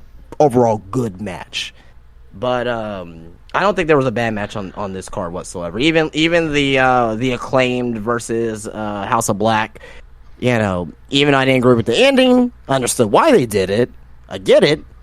Totally get it. And they deserve it, by the way. The Acclaim, they deserve because they're still very popular. I just personally thought that the House of Black should have been champions longer. But personally, I don't think there was really a bad match on the show. I agree to disagree. So let's talk about the meat and potatoes. So in 0 Hour, we had one of the matches being Jack Perry versus Hook for the Fuck the World Championship. I guess that's what it's called. There was a spot in the match where they were backstage, I believe, and no, they were not backstage. Okay, then I'm just trying to push. They're on top of the stage. They're on top of the stage. Well, Limbo came out. So, did you see the match? No, I did see some of the match, but I wasn't crazy about the match. I just remember the spot, but I was just kind of drifting in and out of the match. But I do remember the spot. That's the best way to put it. Got it. Where Jungle Boy lands on a car. He lands on the shield and turns to the camera and says, broken glass, or was it broken glass or just like no? Glass? So this is what happened. So Jack Perry came out in a limo, right? Because of the whole Hollywood Jack Perry gimmick, right? Yeah. Him and Hook started their match, and they went up to the stage where the limo was at. Mm-hmm. Jack Perry's about to do the spot, and he knocked on the glass of the windshield of the limo and said, "It's real glass, Crimea River." Real glass, Crimea River, and his it's a real glass, Crimea River, which he did the spot on top of the glass like a brainbuster, and his manly voice. It's real glass, Crimea River. Jesus Christ, which alludes to the situation with him and Punk, which was like a week and a half ago, 2 weeks. Well, we talked about it 2 weeks ago, but this incident happened a while back, maybe like a month or two ago. Right. So at most 2 months. So this was on the pre-show, 0 Hour, and yes. Punk's match was the first match of the night. Yes. So here's what happened according to spectators in the back. When Perry returned backstage after the pre-show, he exchanged words with Punk. Though there are multiple accounts of what actually took place. There actually have been multiple stories. Eyewitnesses have confirmed that there was physicality between Punk and Perry. It is important to note that as the commotion unfolded, AEW was mere moments away from the most significant pay-per-view in history. It was also scheduled that Punk and Samoa Joe were going to start the show. So where's the fucking story? So I got it here. So okay. Yeah, there was a physical. You got it? No, I thought Sports Illustrated had the whole fucking story, but they suck. But anyways, go ahead. I got the source here. I got Sean Ross Sapp, who's the direct source for this. All right, go ahead. So they're obviously we're talking about the physical altercation between CM Punk and Jack Perry. Okay, so according to one side of the story, it's claimed that Jack Perry approached CM Punk backstage, stepped in his face, and bumped Punk. Punk was said to have then pushed Perry. Perry allegedly came at Punk and got choked. Hold on. So, from Sean Ross Sapp and Fightful, there's, like I said, two sides. CM Punk's side is saying that Jack Perry approached him, got in his face, bumped him, Punk showed him, and got choked. The other accounts are saying Punk approached Perry, they exchanged words, Punk threw the first punch and grabbed him in a face lock, and it was broken up. Mm-hmm. So for what it seems like to me, there's gonna be multiple accounts of this story of this whole situation coming out. I got a lot of fucking shit here that has happened. I think this particular situation, I don't think it was more chaotic than All Out. Last year it wasn't more chaotic, but this has more details than the All Out situation. But yeah, well, we can talk about that there. So yeah, so basically, Punk choked. Apparently, we're having a front face netlock, Jack Perry. So, I mean, at the end of the day, Perry's the one that instigated it because he decided to go on live television, or I guess not live television. It was on YouTube, but basically, he went on a live streaming feed, and decided to instigate something with the biggest star in the fucking company. And say what you want about CM Punk. CM Punk is a trained fighter. He knows how to defend himself. He knows how to fight. Regardless of if he lost 2 fights, he can probably still whoop my ass. He can whoop all of our asses. So, and just the way it sounds, there was a story that Punk, went up to Perry and just said straight up, "You got something you want to say to me?" And then, Perry, being the self-centered, arrogant little fucking dipshit that he is, decided to bow up to Punk. And all Punk had to do was just fucking choke his ass out. That's what happened. And then I'm not gonna pick sides here because it's irrelevant. I'm not gonna pick sides because I don't play favorites. But what I will say is that I won't say I'm on anyone's side, but who is in more the wrong? I think Jack Perry is more in the wrong in this situation. Mm-hmm. Due to of him, doing that, knocking on the glass, and and saying, saying what he said. Now, if I'm CM Punk, why entertain this? Why would you put yourself in that situation? You already had a situation last year at All Out. You already had the situation talking about, your return for Collision. You already had the situation a couple weeks ago for the Hangman situation. So why do you keep putting yourself in these situations? Sometimes you got to be the bigger man, be the professional, and walk away, or even talk to a guy like Tony. Like, look, do you see this? I mean, because he was at Gorilla, obviously. It's like, dude, do you see this shit? Like what the fuck? You know what I mean? Right. But, at the same time, too, as well, Jack Perry, and before this, Jack Perry, the 4 years of AEW, he's never really had a backstage incident. In the span of, we'll say a month now, span of a month, he's had 2 instances with CM Punk. So it comes to me, and we're gonna be talking about this extensively, obviously, but it comes to where at the end of the day, where Tony Khan, and we already mentioned this many times, he needs to be a boss and needs to nut up and all that stuff, but some of these guys need to be made examples out of. Jack Perry needs to be made an example out of. CM Punk needs to be made an example out of. I don't care. You know what I mean? I really don't care on who's right, who's wrong. These are 2 professionals on the biggest... Like, the show didn't even start yet. You're in front of your biggest crowd, your biggest house, your biggest show in wrestling history. You know what I mean? Quote unquote, right? That's what they're calling it. Quote unquote. And you 2 decide to be fucking selfish. Jack Perry was very selfish. CM Punk was very selfish. I don't care about ego. I don't care about, well, he said this about me, because you know what? At the end of the day, AEW, and I'm taking this from Solid Monster right now, AEW stands for All Elementary Wrestling. And that's what the Solid Monster said. Jason Solomon, if you don't watch him, he's fucking great, fantastic. Better than I ever would be. But at the end of the day, like, that's what it is. It's like a fucking elementary school full of kids and full of, guys who have all ego issues and like, they just can't, accept any any criticism or any, in Jack Perry's sense, can't take any feedback from the from the veterans. It's like, man, what are we doing, AEW? What are we doing, Tony Khan? What are we doing? And I'm going to throw his name out there as well, because he is supposed to be a talent relations. Christopher Daniels. What is your job? What are you doing? Why is this happening? This should be happening.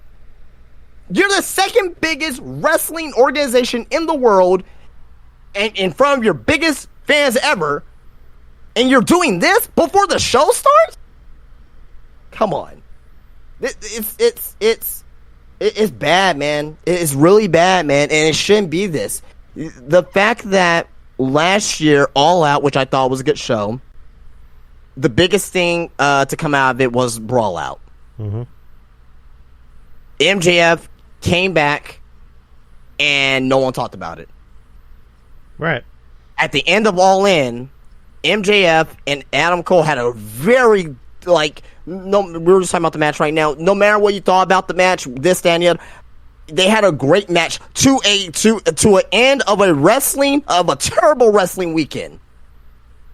This should have been a getaway. This pay-per-view should have been a getaway from all the bullshit that all the stress and and everything that the sadness of Bray Wyatt passing away and Terry Funk passing away. Like, it shouldn't have been about CM Punk and Jack Perry getting into altercation. It should have been about the pro wrestling that we saw. And and at the end of the day, it's about CM Punk again. It's about CM Punk again, getting in trouble with someone else. Right. And let me interject for a little bit. Like, I think with Punk, you can agree to some of his madness, but at the same token, like, I do agree with what you said. Like, there are some times you do need to be the bigger man and just walk away. He's supposed to be the vet. Right. He's supposed to be a good example. He's not doing that. Like, you're supposed to be that guy who teaches people what not to do. Because the locker room of professional wrestling, it's not the Wild Wild West anymore. You can't do that shit anymore. So, and again, yeah, Jungle Boy instigated it because he's a fucking egotistical little prick. Well, not even that. It's not even about him being egotistical. Like whatever. Like, just again, he's an egotistical little prick who's on the side of the fucking elite. But again, again, choosing sides is whatever. Like I could care less about whose side is what. And I'm not. At the end of the day, it's just at the end of the day that both guys were wrong. Period. Right. And I'm not choosing a side either. I'm really not, because at the end of the day, 2 grown ass men got into a fight. Exactly. And unless it's a professionally run company like UFC, no grown ass man wins a fight because there are two grown ass men who need to fucking. Well, I mean, just CM Punk was in UFC, but yeah, but you know what I mean. Yeah, you know I mean, got you. You know, two grown ass men getting into a fight, nobody wins unless it's professional company. Anyways, it's not here nor there. But like, yeah, Punk just should have just been like, this is the biggest show in this company's history. I have a match coming up. Just fuck that guy. I should just go, just do my job and deal with this shit later. But yeah, CM Punk's no angel in this. Like CM Punk, at the end of the day, he's at his moments where he can be a giant baby. And everything's always about me. And sometimes he's justified, sometimes he's not. In this case, nobody won in this. I mean, yeah, really nobody won in this fight because at the end of the day, all anyone can talk about is CM Punk. Yeah, I mean, yeah, Adam Cole and MJF had a really good match. But CM Punk, again, stole the shine from MJF for the second fucking year in a row. Second time. in a year span, literally. So let me ask this. Let me see. Because I got a whole bunch of notes here. I don't want this to kind of cross over. So I'll read this next. So in the aftermath of the incident between CM Punk and Jack Perry last night, Punk in the heat of the moment was threatening to quit AEW over his frustration with everything that happened. That's coming from PW Torch. Okay, I'm doing this in order as far as chronologically in a way, not necessarily when the news came out. So before the match, and this is a report from WrestlingNews.co, and actually Brian Alvarez kind of confirmed it yesterday, or was it today? I think it was yesterday. Yesterday, that monitors were knocked down onto Tony Khan. Samoa Joe was furious and had to convince CM Punk to go out to the ring at AEW All In. So, if you notice, the first match didn't start till I think it was 12:10 or something like that. Mm-hmm. So, and Punk came out visibly upset. So, Punk and Jack were both suspended. Reportedly, not officially. I didn't see anything from officially from Tony Khan and AEW, but as of right now, from what we've been hearing, that they've both been suspended for investigation. If Tony Khan was in Gorilla and saw everything what happened, what are we investigating? Again, Tony Khan has to be Officer Barbrady from South Park. He has to be the guy that tells everybody nothing to see here, move along. Like, that needs to be him. He needs to kind of give the best answer he can. But, again, not to compare apples to oranges, as I always say, but, what if this happened in WWE? What do you think? What do you think Triple H would have done if he saw a fight between two guys before the first fucking match of the show? What do you think he would have done, in your opinion? Depending on the people, but let's say it's a guy that's opening the match. I'm pretty sure after the match, he would have, he would have definitely suspended him right there on the spot, and there would have been some repercussions for sure. Right, because you look at how WWE runs things. They run things like a professionally run company. Here's a good example. Do you remember that whole Twitter spat with Corey Graves and Booker T? Yeah. Booker T was claiming, I'm going to beat his ass next time I see him, and then the very next day they're like, we're just friends, we're just kidding around. I'm pretty sure someone from the office called them, like a Triple H or, whomever, Bruce Pritchard, and said, hey, shut the fuck up. Pretend that you guys are friends. I don't care if you like each other or not. Stop threatening to beat each other up. Especially you, Booker. So, and then that's how they responded. So, I'm pretty sure there's things that we don't even know that happened, like fights behind the scenes that we don't even know happened, and they got handled immediately. Whereas AEW, you're hearing about this shit on a fucking almost a daily. So let me ask this, and this is kind of off track on what I did want to originally ask. So I don't want to compare it because it's different situations, but why is it that we always get exclusive reports from AEW, from backstage heat, a fight, This person doesn't like anyone. Why do we always hear it from AEW in reference to things like this? But when it came to Brody Lee, we didn't hear anything about Brody Lee and him being sick. Like, I'm thinking, and this is just me, I'm thinking that there is either talent or, or maybe even some agents back there that doesn't want CM Punk involved in AEW, and they're doing anything they can to smear him. At the end of the day, at the end of the day, I think CM Punk should be gone. Period. Me personally, I think he should be gone. And the reason because is that before CM Punk joined, you didn't really hear anything that is happening as far as like fights and heat and things like that. You didn't really hear this happening much at all. Not to say that it probably wasn't going to happen, because with wrestling, it will happen. But like the fact that CM Punk is, once he got there, this has started happening. But the main question I want to ask you, and I want to ask you, bring this to your attention, is that, okay, so CM Punk's there, right? But Tony Khan is supposed to be the guy in charge. CM Punk, remember we talked about a couple weeks ago, he told Jack Perry that, hey, you shouldn't use real glass in this situation.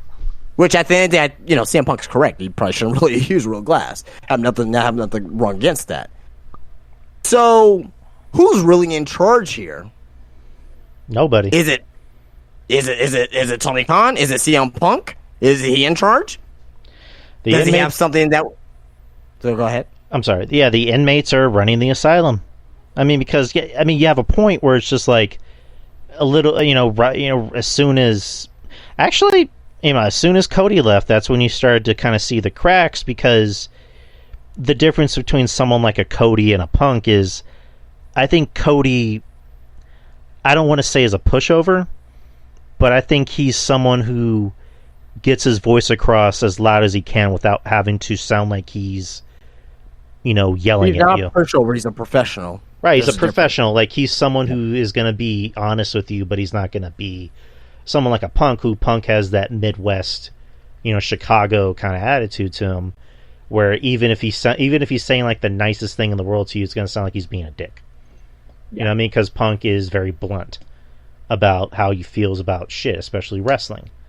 So for someone like Cody, who by all accounts is a nice guy, to just say, I'm going back to WWE, that kind of tells you something. For someone like a Cody, who has all the patience in the world, but not enough to deal with whatever was going on in the company. And then you got a guy like Punk, who really doesn't have a lot of patience and is, not afraid to hurt someone's feelings. I think that kind of speaks volumes to the situation that's going on. Yeah. So, next, Jesus Christ, let me see. There's a lot of shit with this here. There's a lot of shit. So, obviously, the Monsters apparently got knocked down into Tony Khan's lap at Gorilla. They went out, they did their match, right? Punk and Samoa Joe, which ended up being a good match. Despite the crazy circumstances, they put on a very good match. So, afterwards, this is according to Sean Ross Sapp on Fightful Select. CM Punk comes back through the curtain through Gorilla. There was an interaction between Miro and CM Punk happened when Punk was being checked over after his match, because Punk got busted open. According to mutual sources, Miro approached Punk and asked how he was doing. Then basically CM Punk said, "Hey, do you want to go outside? You want to take this outside?" Apparently, however, it was a joke. It wasn't really much of anything. Okay, the two were joked about fighting each other, taking it to the ring, then they laughed about it, and that was that. So I know there's some people out there who may have saw this story originally and say like, "Oh, Punk's gonna fight Miro." Apparently, it was just all for laughs. Right. You know what I mean? Maybe it was he was really just trying to get Punk to line up a little bit and try to calm down. So So as of right now, from what this is being told, that this is more of a joke more than anything else. Okay. Mm-hmm. The next thing is that after Punk's match, there was an extended period of time without communication between CM Punk and Tony Khan, which is unusual given in the past situations that the two at least communicated via text after blow-ups or backstage situations. People close to CM Punk says that, again, that there wasn't, again, communication between he and Tony Khan after the incident with Jack Perry. CM Punk has went as far as telling people, saying he hates this place as a result of the constant issues in in AEW, not WWE. Mm-hmm. And the last thing here, before we talk about this part here, CM Punk confronted Tony Khan in his locker room in what has been characterized as a tense manner. At one point, according to 3 sources who have heard about the situation, he told Khan he quit and chewed out Khan with harsh phrasing. That is coming from PW Torch with that. So, stop there. I don't know if you heard that story yet or seen that. Mm-hmm. Oh, okay, good. What are your thoughts about that? Kind of want to gauge your opinion on that there. I believe he told Tony, "No more hugs." I'm playing. Yeah, it's just it's just one of those things that doesn't.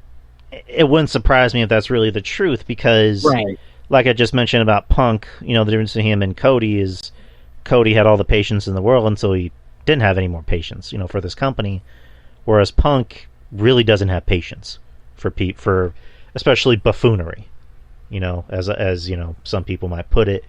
The difference between someone like a Tony Khan and a Punk, or not a Punk, but a Tony Khan and a Vince, was that Vince, really didn't know how to push him. He saw the talent and the potential, but still at the end of the day didn't push him the way a lot of fans thought he should be pushed, and the way Punk thought he should be pushed. Whereas a Tony gives him everything he wants, but at the end of the day he still doesn't know how to run a wrestling company.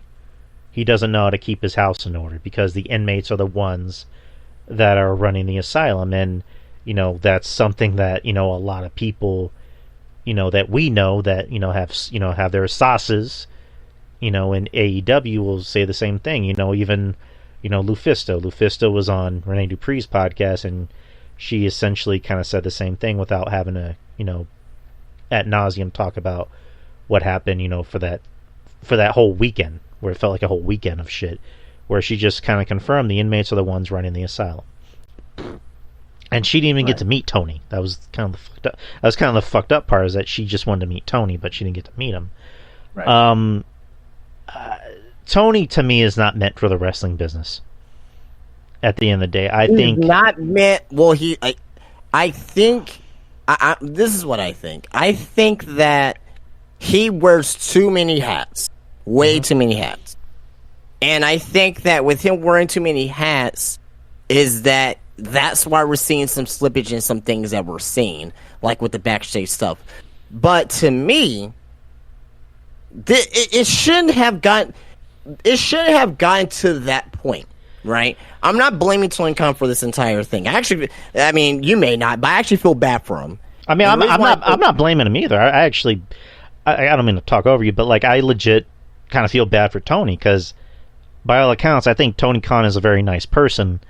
But I think that's kind of that's a detriment in some ways. But not necessarily just that. Yeah, and I agree with you there, for sure. Not necessarily just that, but it's like anytime when he has a very big event that's successful, right? The show was overall good. We gave it a 7 out of 10, which is good. A good show. Anytime when they have a good show, or like a big show, something like this happens. And again, as I mentioned earlier, he needs to make examples out of Jack and CM Punk. What those examples are, we can speculate about that in a little bit. But to me, it shouldn't even got to that point.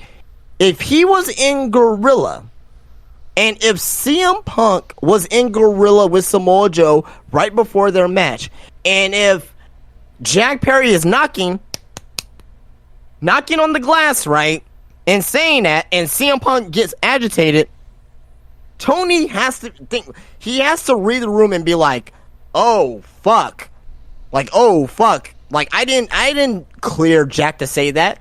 First of all, I think this is what I think Tony Khan needs to be a micromanager. He needs to micromanage everything, every single fucking thing. I know that's the opposite of what he didn't want to create that culture originally, which is good to try out first, see where it goes. But you gotta micromanage everything and everybody. Because if this is getting past you of what Jack said, and that's what started this whole thing of what Jack said, then at the end of the day, you have nobody but to blame but yourself. Again, I don't think Tony deserves all the blame for this, because Jack should have been, a professional and know on, what's gonna set Punk off and things of that nature.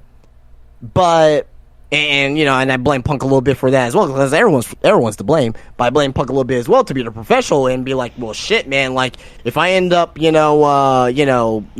after Jack, that could be another bad situation. That will look bad on me. You know what I mean? But I don't think Punk actually gives a fuck, because I don't think Punk respects Tony Khan.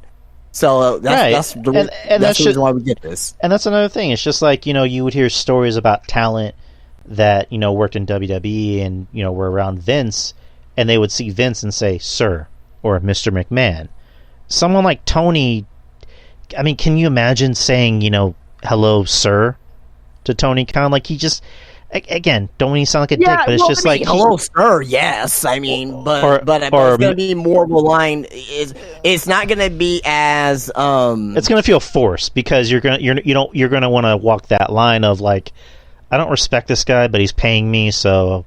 I'll just call him Sir or Mr. Khan. I mean, let's call it what it is. There's talent back there that respect Tony Khan. There is. Right. There's talent back there that respect Tony Khan. But there are a lot of talent that don't respect Tony Khan, apparently, and one of those guys is CM Punk. Mm-hmm. Period. Right. You know what I mean? One of those guys is CM Punk. And you're right. Like, Tony should have read the room and immediately should have just, like, said, Joe, like, talk to Punk, calm him down. No, Joe talk to Punk. Punk, come here. Right, like I'm just giving examples. Like, if Tony, like you just said, he's wearing too many hats, it's just like, okay, I need to calm him down, but let's just say the situation was like he wasn't able to do it, and it's just like, Joe, talk to Punk, calm him down, or I can calm him down. I don't know, just giving different examples. Like, in some ways, Tony should have just been a boss and should have just sitting there and watching it unfold. You know what I mean? Because at the end of the day, Jack Perry did instigate it, but Punk should have had a different reaction. And also, Tony should have been the guy to defuse the situation. Like, the guy that's in charge of this shit should be seeing this and going, okay, I need to calm this shit down, because we're about to have the biggest show in our company's history, and I can't afford one slip up. So I need to calm down the biggest star and the fucking company, because he's about to do something that I do not want.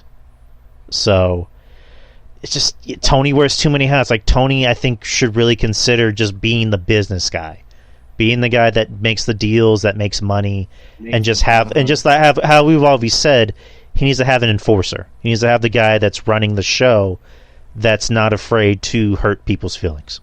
Apparently, Christopher Daniels is supposed to be the head talent relations. Where was he in this situation? Why am I not hearing anything about Christopher Daniels? Maybe because CM Punk doesn't want him there. I don't fucking know. Right, like, have a guy who's not afraid to stand up to Punk. I mean, I don't get it. I don't understand it. And I feel sorry for. I don't feel sorry for guys like Sting or Christian or Moxley or Bryan, because they already have made careers already. I mean, not say I don't feel sorry for those kind of me. The people I feel sorry for. I feel sorry for the people like a Hook, right? Like, no one's talking about Hook coming out of this or whatnot. Hook seems like a good guy for the most part. You know what I mean? Like, for the most part, I don't know him personally, but like just from what I've seen and and some of the interviews that he's done, like, You know what I mean? Like, but there's a lot of people like Swerve. You know what I mean? Darby Allin. Guys that actually go out there.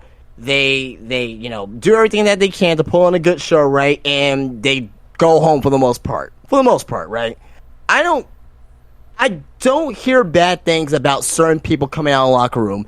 And some of those guys like the Acclaimed, right? Out Black. Those guys, they had a match on the show. No one's gonna fucking talk about it or even remember it due to this whole situation. And at the end of the day, it's selfish on CM Punk's end. It's selfish on Jack Perry's end. It is very mismanaged by Tony Khan. So it's a really fucked up situation, and it should be this way at the end of the day. And the fact that we'll go into the next part here, that the belief that within AEW is that CM Punk and Jack Perry are both suspended pending the results of an investigation. That was coming from Brian Alvarez. CM Punk stated that he was not informed of a suspension by AEW, and that's coming from Sean Ross Sapp. So I want to kind of talk about that real quick. CM Punk was not informed that he was suspended by AEW. Doesn't mean that he's not suspended. Some people are thinking that there's something in the wrong there. But I want to ask you this next question here. If you are in Tony Khan's seat, what would you do with Jack Perry and CM Punk? Jack Perry first. What would you do with Jack Perry after this incident? Make an example. Maybe this might be too harsh, but again, the big thing we've been with Tony is that he needs to be a boss. He needs to put his big boy pants on. Fire Jack Perry, because just hear me out. He has proven that he is more trouble than he's worth. He is a guy that has been with AEW since day one, and he has shown promise in the beginning. But over time, I don't know what happened. I don't know if this is overnight.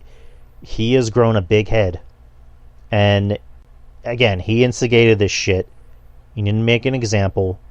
Fire him. Because I'm not saying fire Punk. Maybe fine Punk. Fine Punk or suspend Punk. I don't know. But so that's a huge issue for me. Yeah, fire. And the reason why I'm saying that is because that's not fair and balanced. I wholeheartedly disagree. If you really want to make an example, if you really want to make an example, if you really want to put your foot down and let everyone know, don't fuck with me. I'm not Mr. Nice Guy, everyone's best friend, takes pictures and hugs everybody, Tony Khan. Fire Jack Perry. So fire Jack Perry and just fine CM Punk? Fine him, suspend him, maybe suspend him by just to show everybody, listen.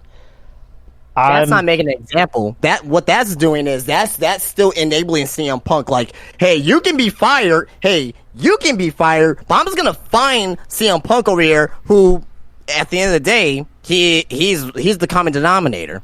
Then suspend him. No, you can't do that. You can't just suspend him. If you're firing Jack Perry, you gotta fire CM Punk too.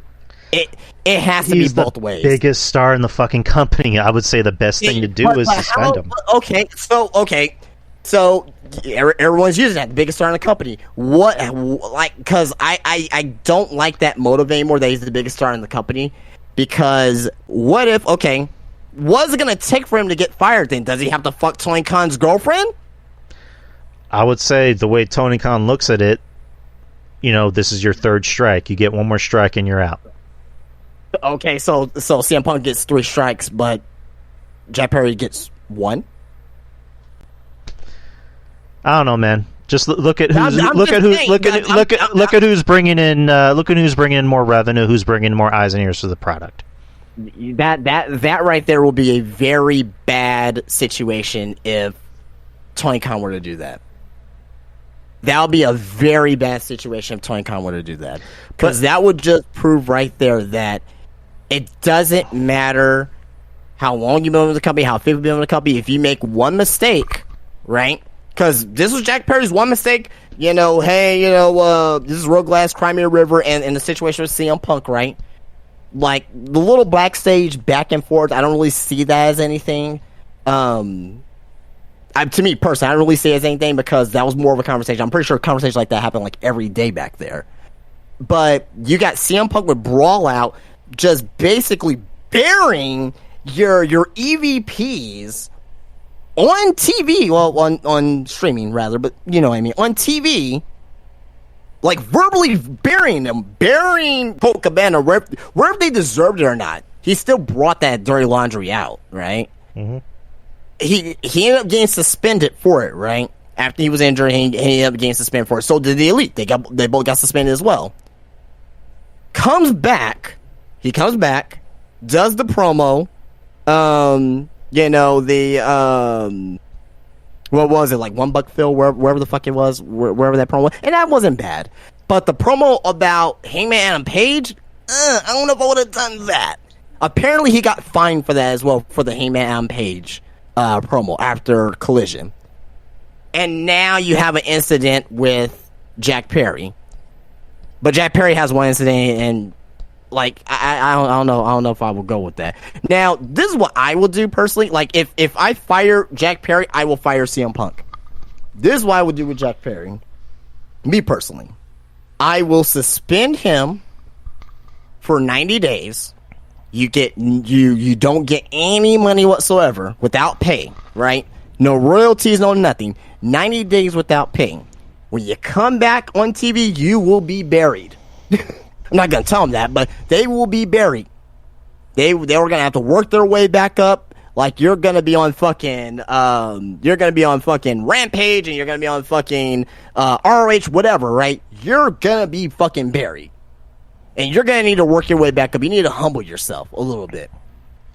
On the CM Punk side, I don't know. It's kind of tough for me to say I'll fire him, but it's right there. Because even though CM Punk is the biggest star, he is. But I will say this: you got to know how to take your losses and just say, because it doesn't seem like Punk is going to change. Because if Punk comes back, do you think that there's a possibility? Not saying that I will for sure, but do you think there's a possibility that Punk could have another blow up like this again? Just history has proven, again, we've already established we're not taking sides, but we know who's to blame. I think for Tony needs to just hash it out with Punk and just be like, listen, we already know how you are. Do you want to be here or not? Because, again, like you just said, the news of Punk saying, I hate this place, I don't want to be here. Right. Yada. I think if Punk leaves, we're not going to see Punk ever again in a wrestling ring. Like, I think he's just done straight. But, yeah. Again, it's one of those things of, like, does Tony Khan really want to fire CM Punk?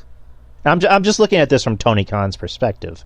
Right. I don't think he's going to fire CM Punk. I think at most he might suspend him or fine him. I don't know. But I believe you are correct. I believe that you are correct, that Tony Khan will probably just end up fining CM Punk. Right. I believe that's the case. What I'm saying is that what should be done, right? I think that he should consider of letting him go, because if he brings him back, it could be another situation. Jack Perry, he's young. He's had a couple incidences. Well, this one major incident, but before that, he hasn't had any issues.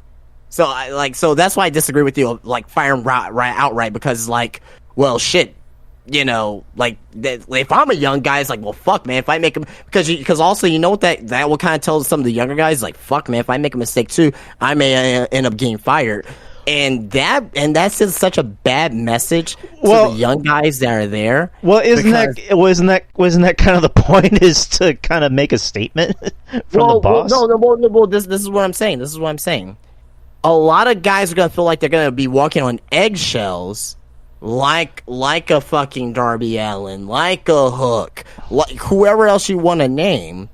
Where else you want to name? Well, it's more so for the guys that have that prima donna attitude, because, like, how many times have you heard about Darby Allin having a prima donna attitude? How many times have you heard let's say in the next couple of months, Darby Allin has a thing with Moxley or CM, or let's say CM Punk, just for fucks, with CM Punk, right? Then all of a sudden the narrative is going to change on Darby Allin, like, oh, Darby Allin's a prima donna now. Darby Allin, this, that, and the other, but they need to be made an example out of. So the narrative changes depending on like the situation, the wrestler, and and all of that. So this is the major point I'm getting to. You can't fire Jack Perry because all the young guys, especially with their contracts, who not re-sign with AEW, they're gonna start to look at other avenues at WWE for one, and they're gonna be like, I can go over there, probably make more money. And Darby Allin's not gonna go to WWE. He's said that many times already. I'm just making an example.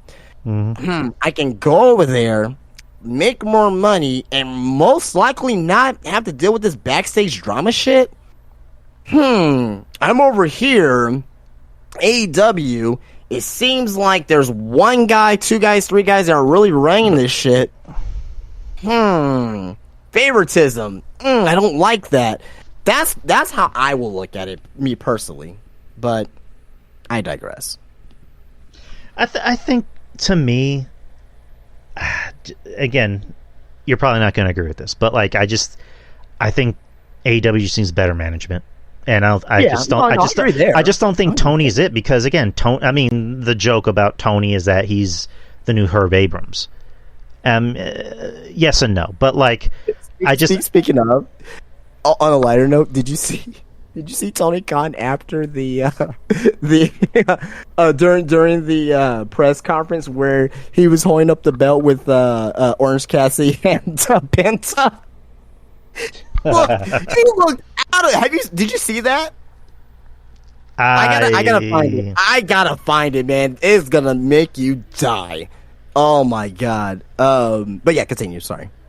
No, just again, I just don't think Tony's the guy to run a wrestling company, because he clearly just doesn't know how to run it. Because it's one of those things of like, he wants to wear many hats. He wants to try to be everyone's best friend. He wants to try to be the tough boss, but he can't be that tough boss because he doesn't have that dog in him.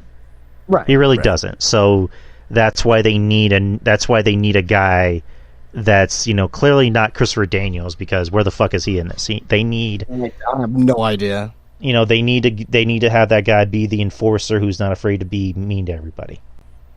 Even CM Punk. Tony Khan can still be involved with AEW without not necessarily being creative. I'm pretty sure he still wants to be involved in the creative aspect, but just with him, as we mentioned, wearing a lot less hats. So do you think there's still a spot for Tony Khan in the company in general, or do you think that Tony Khan should just be out of the company, period? I think he should. If he's out of the company, then that means AEW ends too at the same time. So. No. I was saying I think he should just run the business side of things. Like take care of take care of the shit involving money. Like that's all you gotta do. Like just run the business side of things, and bring in a wrestling guy to be the enforcer, or maybe fuck it, not even a wrestling guy. Bring in somebody who's just not be the enforcer, be the guy who's not afraid to keep everybody in check, even the stars, even Kenny, even Punk. You know what I mean? Yeah. I just love the fucking picture you posted. He was literally sitting there like that for 20 seconds. I'm like, what the fuck's the matter with Tony, man? Oh my god, man. So they had this picture alongside with the Herb Abrams holding up the. I don't know if you ever seen that one where he's holding up the title. He's has that same look in his eyes. Yeah, it's fucking hilarious, man. Yeah, Tony Khan's unintentionally funny for the most part, but regardless, he's funny, but in a sad way. Well, yeah, that's what I'm saying. Unintentionally funny. Yeah. But they need a Jim Cornette, but not Jim Cornette, if that makes sense. No, Jim Cornette will probably end up killing himself if he. He'll kill himself and kill everybody there. But continue. So yeah, I don't really have much else to say about this, other than in closing. I'll just say this in closing. Obviously, this wouldn't happen in WWE, but I would just say this. Jack, hopefully this is a wake-up call for him at the end of the day. Hopefully he holds himself accountable on this here. Me personally, I don't think he should be fired. But suspended for a while. Even suspend him for 9 days. Suspend for fucking 6 months. Whatever. That's a great example, right? 6 months without pay. That's really hurting you're missing half a year of fucking salary. That will hurt you. You know what I mean? Mm-hmm. That's a big enough example right there. CM Punk, he's made millions in wrestling, right? Like to your point, I will kind of have Tony kind of have that last heart to heart. Either you shape up or you shape out. Do you want to be here? Yes or no? Any next flare up, doesn't matter what it is, doesn't matter how big it is, your ass is gone, right? Because you got to think about it this way. Collision, I don't think Collision would have happened without CM Punk, right? Mm-hmm. There's some people today that kind of mention, CM Punk's kind of like the afterthought on Collision, but people watch Collision because of CM Punk. But this is the big thing that no one's talked about and no one's brought up as of yet. AEW, what is AEW based out of? Like what or where? Well, where? I'm sorry, I said what. My bad. Where are they based out of? Jacksonville. They're based out of Jacksonville. Where is their biggest market? Chicago. Exactly. You will fuck yourself if CM Punk's not there in AEW, and that kind of puts him in the corner. I think CM Punk knows that, and if they end up, because how many times do they go to Chicago a year? At least 6 times. It seems like they've been at Chicago at least 6 times this year. Mm-hmm. They're in Chicago tonight. They had Chicago earlier this year. They had Chicago for fucking New Japan show. Forbidden Door, sorry. Mm-hmm. Forbidden Door. It's like they run Chicago a fucking lot, man. And we know that a lot of people go to these shows because of CM Punk. How can it hurt? It will hurt them really bad if CM Punk's gone. But I think that this is to me, AEW is in their darkest hours right now. Not even due to the wrestling. Not even due to the matches and the wrestling or whatnot. There's some storylines that are kind of stupid, but they're in their darkest hour right now. They probably should, at the end of the day, I know I keep going back and forth on this, but they probably end up letting CM Punk go, count their losses, and really just start, a fresh start in the company itself, because it seems like if this keeps happening, then it's like you're going back to square one. Like, oh, CM Punk, he's coming back. He's going to be good this time, and, this, that, and the other. And you just keep going back to square one. Keep going back to square one. Because, again, CM Punk doesn't, to me, I don't really think that he's going to end up changing. So, no. That's my closing thoughts. Do you want to talk about the All Out card? Oh, yeah, we got All Out and Payback, too. So, I guess it's apropos to start with All Out first, even though Payback's on Saturday. But All Out is going to be this Sunday, September 3rd, at the United Center in Chicago, Illinois. So far, there's 9 matches announced. This doesn't look like a good show. Oh no, we'll just run through the card real quick, and we'll just kind of gauge each other's opinions. We have Luchasaurus with Christian Cage versus Darby Allin for the TNT Championship. We have Miro versus Powerhouse Hobbs in a singles match. We have Chris Statlander, the AEW TBS Champion, versus Ruby Soho. We have the AEW International Championship, Orange Cassidy versus Jon Moxley. We have Kenny Omega versus Takeshita with Don Callis. We have an 8-man tag match with the Bullet Club Gold, Austin Gunn, Colton Gunn, Jay White, Juice Robinson versus FTR, Cash Wheeler, and Dax Harwood, and the Young Bucks. We have a Ring of Honor Tag Team Championship match, Better Than You, Bebe, Adam Cole, and MJF versus the Dark Order, Alex Reynolds and John Silver. We have a Ring of Honor tag team, or not Ring of Honor, Ring of Honor World Television Championship. Samoa Joe versus Shane Taylor. And we have a tag team champion, or not. I need something to drink because I'm fucking up right now. Tag team not tag team championships. Jesus Christ, a tag team match. Fuck. Eddie Kingston and Katsuyori Shibata versus Blackpool Combat Club, Claudio Castagnoli and Wheeler Yuta. I'll be right back. I'm gonna get something to drink. Yeah, sure. Discuss. So everyone in the chat. So we heard the card here. If you don't have the card, you can bring it up on Wikipedia. All Out 2023. I'm gonna ask Drew when he comes back. What do you think is gonna main event this show? And I don't think all the matches are official yet, because there's no Hangman on this card, which is kind of, as of right now, is really concerning that he's not on the card. He should be on the card. I mean, it's fucking Hangman, but what do you think is going to be the main event for the show? Like this feels like a 2K24. I'm back. Oh, you're back already. Okay, this feels like a 2K24 universe mode. I just asked the chat, and I ask you this as well. What do you think is going to be the main event of the show? There's no world title match on this show. Probably the Ring of Honor Tag Team Championship match, because it's CM Punk and Adam Cole. No, MJF and Adam Cole. There's no CM Punk. Fuck. This is why I need something to drink. MJF and Adam Cole. Fuck. I mean, they're the biggest stars on the show. So the Dark Order is going to main event all their WrestleMania. I didn't say it was a good idea. I'm just saying that's probably going to be the main event. No, I get you. To me, it's really only two matches. And one of them I don't think is going to main event just because of it's Chicago. Kenny Omega versus Takeshita. Maybe it'll probably. Well, I mean, I think they could probably do it, but the fans are going to be very pro Takeshita, or it's going to be Orange Cassidy versus Jon Moxley. Right. Which I don't agree with either or. For the record, I'm just saying why I think it may main event. Right. I need to get better headphones because these headphones are fucking up. Give me a second. I'm sorry. No, you're good. You're good.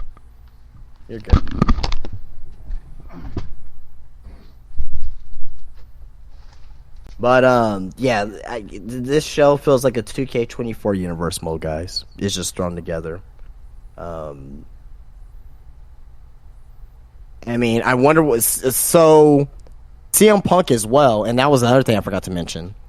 CM Punk was supposed to, at this, rumor, being reported that CM Punk was supposed to face off against Ricky Starks in the Real World's title match, and I'm assuming that probably would have main evented all out.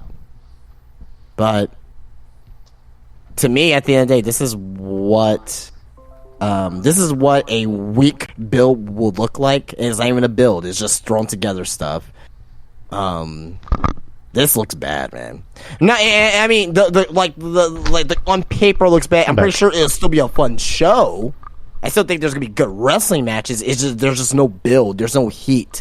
Really, to me, the only thing that has heat is Kenny Omega and Takeshita, and Orange Cassidy and Moxley, and I guess Miro and Powerhouse Hobbs, and Luchasaurus and Darby Allin. So there's some matches that have heat, and there's Better Than You Baby. There's like that storyline there with Adam Cole and MJF, and I'm pretty sure that Roger Strong's gonna come out and do some shit. You know what I mean? But oh god. Let me ask you something. Do you think Roderick Strong is going to go after MJF's title?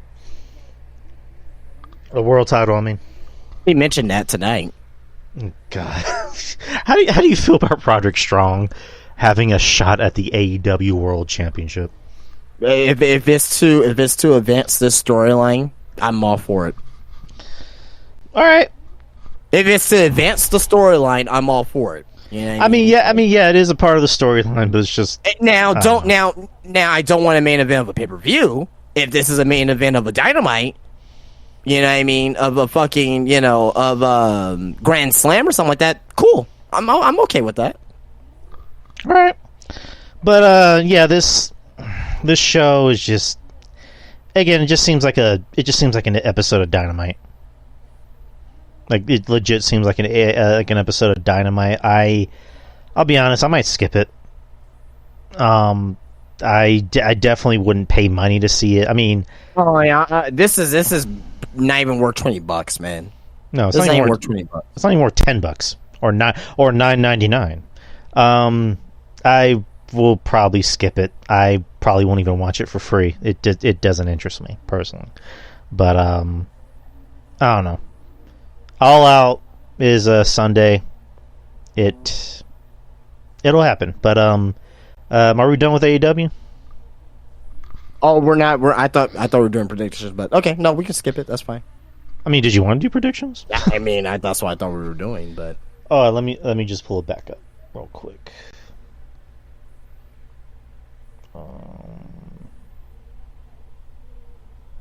All Out 2023. All right, here we go. I mean, we don't have to go into depth. We just pick the win who's going to win. Yeah, I got you. All right, so TNT Championship, Luchasaurus versus Darby Allin. Gonna go with Luchasaurus. I'm gonna go with Luchasaurus as well. Miro versus Powerhouse Hobbs. Miro. And it sucks. I like both guys, but Miro. Oh yeah, for sure. I mean, Powerhouse Hobbs, you haven't got a win last year, so. TBS Championship, Chris Statlander versus Ruby Soho. Well, I like Stat. I'm gonna stick with Statlander. Yeah, Statlander. I do like Statlander. Yeah. International Championship, Orange Cassidy versus Jon Moxley. I know you didn't see the end of Dynamite, or did you see the end of Dynamite? I literally got home like right around the time Dynamite was ending. I was just getting Orange Cassidy cut a promo in the ring, and Jon Moxley came out. I'm going with Moxley. I'm going with Moxley to win this, but it kind of seemed like with that promo from Orange Cassidy, it's kind of telling me that Jon Moxley is going to win. So, and this unfortunately may end up main eventing the show. So, not saying it's going to be a bad match. It's just this is going to be the main event. As you know, I'm not a fan of either guy, but if I had to pick, I'd say Moxley because he's the bigger quote-unquote star. Kenny Omega versus Takeshita. I'm going with Omega. I'll go with Omega as well. Should be now. I'm looking forward to the match itself. I think it should be a damn good match, despite circumstances of this show. Right. It actually has heat too. So, Bullet Club Gold versus FTR and the Young Bucks. Going with the baby faces. Right, FTR and the Young Bucks. FTR and the Young Bucks. They're definitely going over. Better Than You, Bebe versus the Dark Order for the Ring of Honor Tag Team Championships. Jesus, God, I don't know why the Dark Order's here. I mean, happy that they're getting an opportunity. It's just out of left field. It should have been Aussie Open again, but because I know they won the Battle Royal tonight. But I'm going with MJF and Adam Cole. Same. Samoa Joe versus Shane Taylor for the Television Championship. Going with Shane Taylor. I'm glad I've seen him wrestling in San Antonio here at Brandon Outlaw several times. He's a big dude. He's bigger than what he looks like he is on TV. But I'm going with Shane Taylor by the story that they're telling right now. So maybe they'll shock me. I'll go with you, and hopefully Samoa Joe can just leave this company. Okay. And then tag team match: Eddie Kingston and Shibata versus Blackpool Combat Club. Wheeler Yuta and Claudio. Going with Eddie and Shibata. I'll do the same as you. One name that is missing is Hangman. I don't know where he's at, but maybe he'll get a match. I don't know. I have no idea with who, but yeah. All right. So that's All In, people. All right. All right. So Payback. There's also something I wanted to bring up. This is kind of an interesting note. The first Payback happened 10 years ago. On June 16th on 2013. coincidentally in Chicago, or in Rosemont, Illinois, at the Allstate Arena. Let me just pull up the card real quick because it's interesting that it happened 10 years ago, almost to the day. There was a pre-show match. It was Sheamus versus Damian Sandow. In a singles match, Sheamus won. The match was 10 minutes and 25 seconds. The first match on the actual show was a triple threat for the Intercontinental Championship. Curtis Axel defeated Wade Barrett and The Miz to become the Intercontinental champion. The match was on Father's Day. So he won it in honor of his father, of course. He had Paul Heyman with him. 10 minutes and 34 seconds.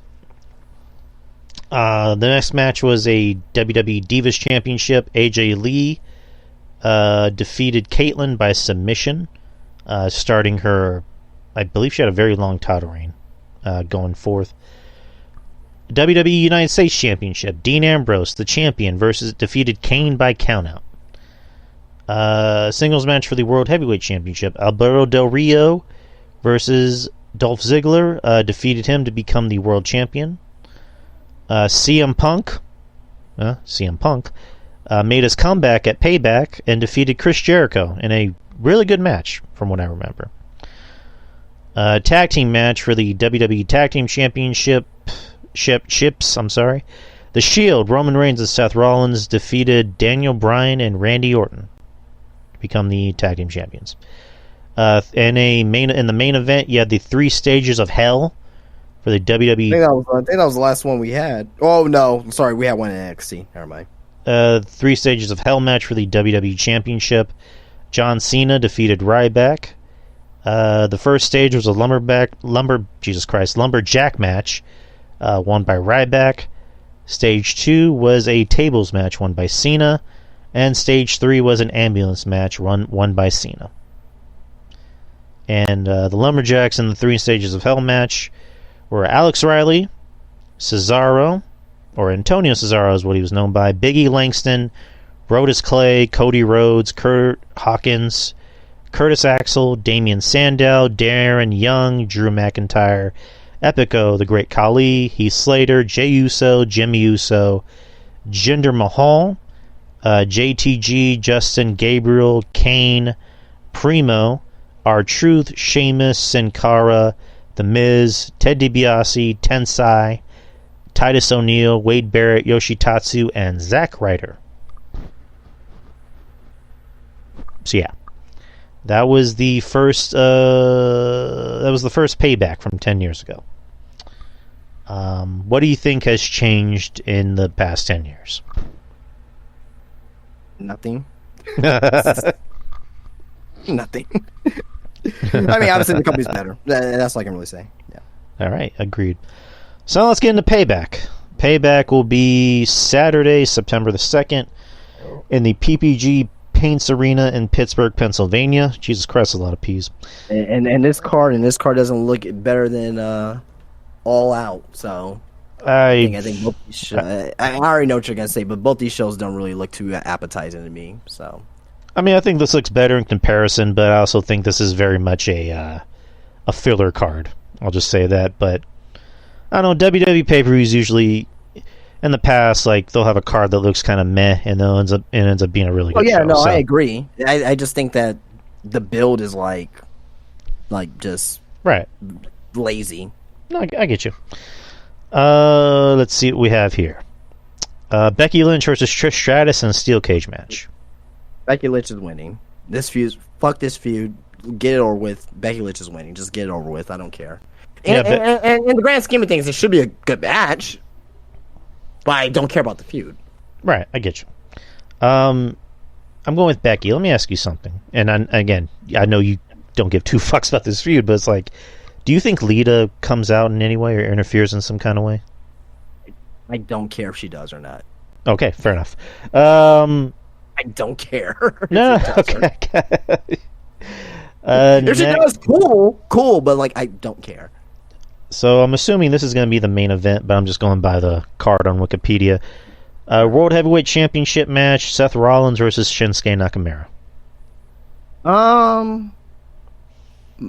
My heart says Shinsuke, but my head says Seth. I want Shinsuke to win. This is really what they've been doing with Shinsuke this has been one of the more interesting things, one of the more things I enjoy on Raw. These last 2 weeks have been good. The promo style and very reminds me of a New Japan type of production when they do that, but. I want to go. Jesus, man. If Seth wins, who does he face off against next? You know what I mean? There's possible opponents for him, obviously. But I'm gonna go with Seth. Because if Shinsuke wins, Shinsuke versus Seth, then and Shinsuke would have some opponents as well. That he can face off against, but I'm gonna go with Seth though. I'm gonna go with Seth too. I mean, I am enjoying this Shinsuke run. He's probably more interesting than he's ever been on the main roster. Agree. The thing with Seth is that, the whole thing with his back, and Seth has been very open about his back, but there hasn't been a lot of attention about his back, if that makes sense. Like, he doesn't go out there and wrestle like a man who's completely broken physically. Like, he still goes out there and wrestles a very high octane style. So it kind of makes you lose sympathy for Seth. When it's just like, okay, dude, you apparently have a fucked up back, but you still wrestle like you're trying to be Kenny Omega. I'm just throwing it out there. But you said, you brought up an interesting question where it's just like, who does Seth go after next? I mean, I would imagine in this match, hopefully, Shinsuke goes after the back as much as he can, and then, Seth, pulling it out the last second and gets the win. I think that's the perfect opportunity for Damian to cash in my opinion. I don't know how you feel about that. I think it's too soon. I'd rather him. If they're gonna do this War Games thing, I think it's just me being I guess selfish about it, but maybe have him cash in at War Games, because I think Seth will be involved in the War Games match in some fashion. Right. Women's World Championship match: Rhea Ripley versus Raquel Rodriguez. Rhea Ripley's winning. Don't care about this feud.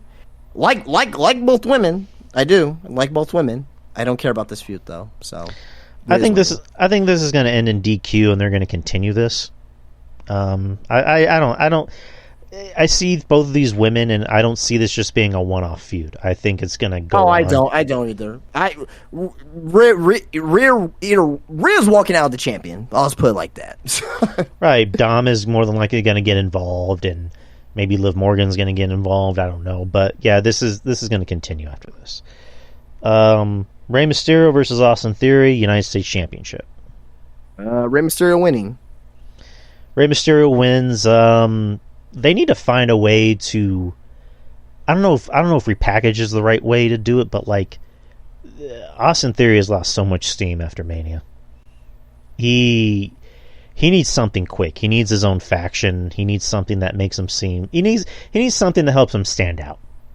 Because you look at the landscape of WWE. You got LA Knight, who is one of the biggest stars on the company, and he's more interesting. Yes, same thing with the Bloodline. The Bloodline's the Bloodline. Judgment Day is Judgment Day. Sami Zayn and Kevin Owens are doing their own thing, and then you got Austin Theory, who's just like, hey, I'm here. Remember, I used to be a thing. So he needs to do something to help him stand out. He needs what. So to me, I think that WWE didn't really help him after WrestleMania. Right. They didn't do him any favors. So I'm not really gonna, I'm not gonna blame or anything like that on Austin Theory. Oh no, I'm not. I know you're not, but what I'm, Jesus, man, I don't know what they need to do with him. He's a great wrestler. He has the look. He can talk. He seems to have it. It's just something that a lot of people say is something that's missing. You know what's missing from Austin Theory? Give him feuds that people care about and put him in situations that people care about. With the exception of John Cena, they have not put Austin Theory in no feuds that we care about at all. This feud with Rey Mysterio, in theory, quote unquote, no pun there. In theory, we should care about this, but we really don't because of the lack of storytelling that's being made on SmackDown. With the exception of the United States title and him trying to get the United States title back, what's the story with Austin Theory and Rey Mysterio? There is no story. There's nothing. There's no heat. Kinda, maybe. I mean, there's the whole thing where he took out Escobar, but that almost seems like it's going to be more of a thing for Escobar and Mysterio. That is nothing for Austin Theory. Yeah. It's nothing to advance Austin Theory. So Rey Mysterio is going to win, but yeah, I mean, there's some people that are actually saying like, "Oh, Austin Theory's a bust." No, he's not. He's not. He's going to be the future of the company. It's just that they need to figure it out with him on what they want to do with him. Like Randy Orton was, like the first 2 years, Randy Orton wasn't, he was he was kind of injured too as well. But like it took a while before they figured out what they were going to do with Randy Orton. It took a little bit before what they did with John Cena. Batista came as the freaking Leviathan. You know what I mean? Before anything. And Deacon Batista. Yeah. Yeah, that's right, Deacon Batista. He was a Leviathan in OVW. But still, it's like give it a little bit more time. Give it a little bit more time, and we'll see on how they continue to develop Austin Theory. You know what I think too as well. I mean, this is nothing major. This is just my personal preference. I don't like his shorts. I'd rather have him in long tights. I like him in long tights better. All right. Next is where are we? We got LA Knight versus The Miz. LA Knight's winning. Yep. There should be no reason why The Miz is going to win. He only won one match this year. He doesn't need to make it number 2. I got LA Knight winning as well. Do you think this is a one-off, or do you think this continues? I really want this to be a one-off. Okay. I don't want this to continue. I think The Miz, and it's nothing against The Miz or anything like that. It's just that I know WWE, and they're gonna beat this thing down. The Miz came out looking like LA Knight on Monday. That should be the peak of the heat. Oh well, maybe we'll see about on SmackDown, because obviously Miz is probably gonna show up on SmackDown. So whatever happens on SmackDown should be the peak of the heat of this feud. Have LA Knight win and have LA Knight, continue on his surgence. I don't know what you do with LA Knight after this. I don't know if he goes after the United States title. I don't know exactly what he'll do after this. So, do you think they might do LA Knight versus Theory? I don't want to see that. Well, I mean, I say that mainly because it's just like, okay, what do you do with LA Knight to kind of keep that momentum going? And then you got Theory, who is just like, well, we need momentum for him. So you go from, I mean, even though The Miz ain't really, but The Miz, in the grand scheme of things, he's a Hall of Famer, you know what I mean, and he's a heat magnet. You go from The Miz to Austin Theory. You go from one generally good heel to not as such of a good heel. Like, right. If it happens, it happens. I personally just don't want to see it. All right. And then a Steel City street fight for the undisputed WWE Tag Team Championships. Kevin Owens and Sami Zayn versus the Judgment Day. Finn Balor and Damian Priest. I'm going to go with the baby faces. I think that JD McDonough, he's going to be involved here in some fashion. I think he's going to end up costing Judgment Day the match here. Particularly Damian Priest. Yep, and that's just going to continue the dissension of Judgment Day. So, going with the baby faces. And I don't know if maybe they're going to add an extra match on SmackDown, but so far there's 6 matches, and that's totally fine. Like right. This feels more like a NXT takeover. I mean, not as far as like build, but it's like the number of matches. Like these pay per views do not, especially like this fucking pay per view here. It doesn't need to like it doesn't need to knock your socks off. It doesn't. You have All Out like that you're going up against. Like you don't need to like have a fucking SummerSlam like show for this show. Like it's not necessary. Like Cody's not even on this. Cody's not even on this fucking show. Well, he's going to be on a segment with. That's right. That's right. Which he's going to be on the. Would you be? Do you think they might just do like an impromptu match where Cody challenges Grayson Waller? If Cody comes out in his gear, that'll be retarded. Because he's never done that before. He's always in his suit. All right. What if like Grayson kind of like baits him? Is like, you know, come wrestle me, Cody, and blah, blah, blah. I don't know, whatever. I'm not saying Cody has to wrestle. I think at this point, Cody, you don't want to overexpose him. Like, just let the people be happy that Cody's there. I guess that's the best way to put it. Cody having a segment with Grayson Waller. I don't fucking know. Because you know what I'm gonna say, right? What? Cody's on Raw, Grayson Waller's on Smack.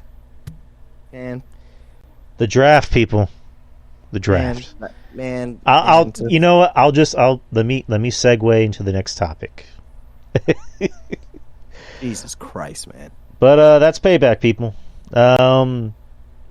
It might be a good. I mean, most of the time, 9 out of 10, the card looks kind of weak. It should be a fun show, but it's like the card is lackluster and like I don't know, man. Like I don't know what the fuck WWE's doing. I don't know what WWE's doing. I don't know what AEW's doing. I just don't fucking know right now. So, but those are other shows, people. News. I mean, we covered pretty much the biggest. Chunk of news. There's really nothing else to talk about. In my opinion. I have 2 things to talk about. Oh yeah, go for it. They're of interest, but Nick Aldis reacts to speculation that he has retired. He said, a different role immediately. It sort of jumps to the conversation. Oh, he's not wrestling anymore. He's retiring. That's it. Is he done wrestling? I'm like, what? Hold on. I'm 36 years old, guys. I'm very much in my prime. I'm like, wait a minute. Where does all this discussion about me being done with wrestling come from? Everyone just needs to chill. And he was on a podcast called Nick Knows Best. So I guess he's not really retired. Even though it almost seemed like he was tap dancing around the question. But yeah. I don't know. Brian Pillman officially starts training at the WWE Performance Center. There's currently no rush to debut Pillman, who is 29 years old, on television, as the initial plan is to get Pillman into the PC system and allow him to get his feet under him, which, good. Yeah. So, awesome. That's all the news. That's all the news I have. Oh, that's it? yeah, that's everything. I didn't bring any cards to review, so we pretty much... Unless there's something you want to bring up. Yeah. No, we can probably wrap it up. Oh yeah, there's one, and you probably will be happy about this. Tyrus is no longer the NWA World Heavyweight Champion. He's forced to retire. He lost to EC3 at the NWA 75th anniversary show. Good. That's all I gotta say. There you go. Well, but good on EC3. Just in closing, like at the end of the day, guys, this is all entertainment. Pro wrestling is all entertainment for us. So respect the pro wrestling that we have, because it could be a lot, it could be a lot worse things, we could be talking about right now, obviously. But, again, rest in peace, Bray Wyatt. For me at least, I can't speak for Drew, but for me at least, like I'm putting things into more perspective now when it comes to, wrestling and wrestlers and right. What they do for us and for our entertainment at the end of the day. And I'll try not to be as harsh as I am on the wrestlers, their gimmicks, their storylines or whatnot. And I'll try to watch what I say when it comes to certain wrestlers who are now on TV and speculating and all that stuff. So right, it's just like, in closing, it's just, I've never tried to make anything personal. when it comes to a wrestler. You know, am I the biggest Kenny fan? Do I think Kenny's kind of a yes? Yes. But do I wish bad things happen to Kenny? No, I don't, because I don't know the guy. I never met him personally. Maybe if I met him, he might be a nice guy. Same thing with the Young Bucks. Do I think they're kind of weirdos? Yeah. But I'm not a fan of the wrestling. Doesn't mean I hate them as people. Doesn't mean I wish they would, jump off a cliff. I really don't. It's just, unless you're like a Sunny... They can do a super kick off the cliff. Super kick party off a cliff. No. If you're someone like a Sunny who's just a very reprehensible, almost evil person, then whatever. Like you're gonna. That's different. Or Aaliyah, who's known as a known racist, who's not being who's never got reprimanded by WWE. Just you name Jannetty. countless people. Or a Marty Jannetty. Yeah. Jannetty, yeah. Or Hannibal, whatever. But yeah, right. So there's a lot of reputable people, like just people who just don't have no good redeeming qualities about themselves. So that's different. But someone like like Austin Theory. Well, that's probably a bad example actually. But a really bad example. Like Jesus Christ. My bad. Sorry, but again, it wasn't really proven to be true either at the same time. Logan Paul. We'll use him as an example. Is he a shithead outside of wrestling? Yes, but do I wish bad things happen to him? No. Yeah, no. He there's people like Logan Paul's I think he's misunderstood. He does stupid shit. He's more of a he's a knucklehead more than anything else. Right. Because I don't think me personally, I don't think he has done shit out of ill will or on purpose. Even the Japanese suicide, he tried to bring awareness to it more than anything else, but people were more of just trying to get on because he filmed a dead body, which was the stupid thing, but. Regardless, though, we could talk about this all day, but right. But just at the end of the day, just if you take anything away from this podcast or anything from what we said today, just let's all try to be more understanding, better people. You know what I mean? Instead of getting mad about John Moxley or getting mad about Gunther. Well, that's no one gets mad at Gunther about anything or Orange Cassidy. Let's At the end of the day, they're all people. We're all people, and we all love this thing called pro wrestling, and we all enjoy it, for one reason or another. So, beautifully said. With that being said, we did 2.5 hours. Feels like it went by quick. Those 2.5 hours. Yeah, guys, great show, Justin, of course, as always. Yep. And absolutely fun show. And thank you to everybody that tuned in and listened. Thank you, Mish, who's the reason why we're all here tonight. Who keeps the lights on. Thank you to everybody, Maurice, Kyle, Punked Enigma. Let's see who else is here. I know. At one point we had 10 people here. Scott, of course, Village Idiot. I'm assuming that's Dirk. Anna, and just everybody else that listens and supports the show. Goof was here for a while too. Yeah. What was that? I said Goof was here for a while too. Yes, CM Goof, of course. Everybody else, appreciate the love and support, and support our friends. Wrestling Soup, Breaking the Apocalypse, John Draper, of course, our good friend. RJ, of course, our boy. Monty, Ruben Prime, Jeff Littman. Trez, of course. Shout out to Trez. I know she's she just had shoulder surgery, I believe, so she's healing from that. So shout out to Trez if you're listening. Kevin Castle, of course. Who else? Andrew Carlick, good friend of the show, good friend of mine. And Wrestling Court with Julian and Rob. And just if I'm missing any names, I'm very sorry. Just shout out to everybody who's a friend of mine, friend of ours, friend of the show. It means a lot with all the shares and the likes. It goes a long way.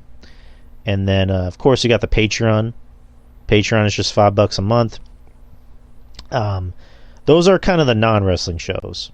Those are just our shows where we just talk about whatever the fuck we want, which is most of the time it's not wrestling, but if it's a wrestling related topic that kind of comes our way, we can't ignore it. We kind of have to talk about it sometimes. But it's just $5 a month, people. It's a pretty damn good deal. And then, of course, anywhere that podcasts are distributed, whether it be Google Play, or not Google Play, but Google Podcasts, iTunes, Spreaker, YouTube. I mean, because technically you're Spotify. There you go.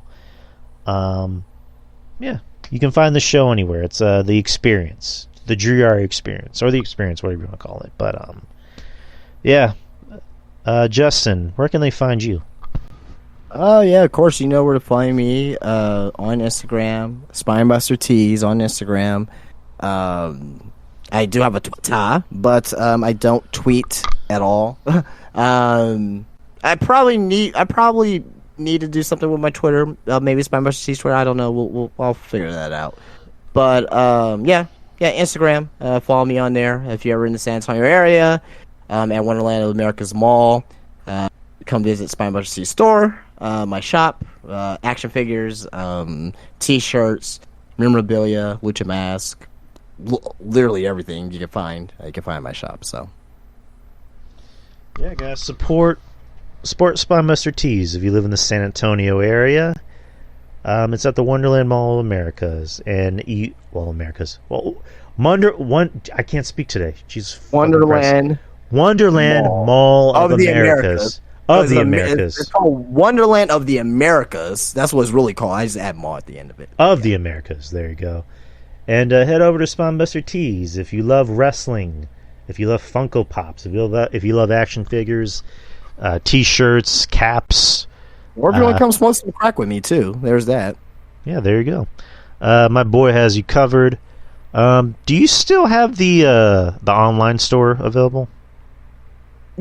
Yeah. The online store is always gonna be there. So yeah, I have my website, my T-shirts. Yeah, so spinebustertees.com.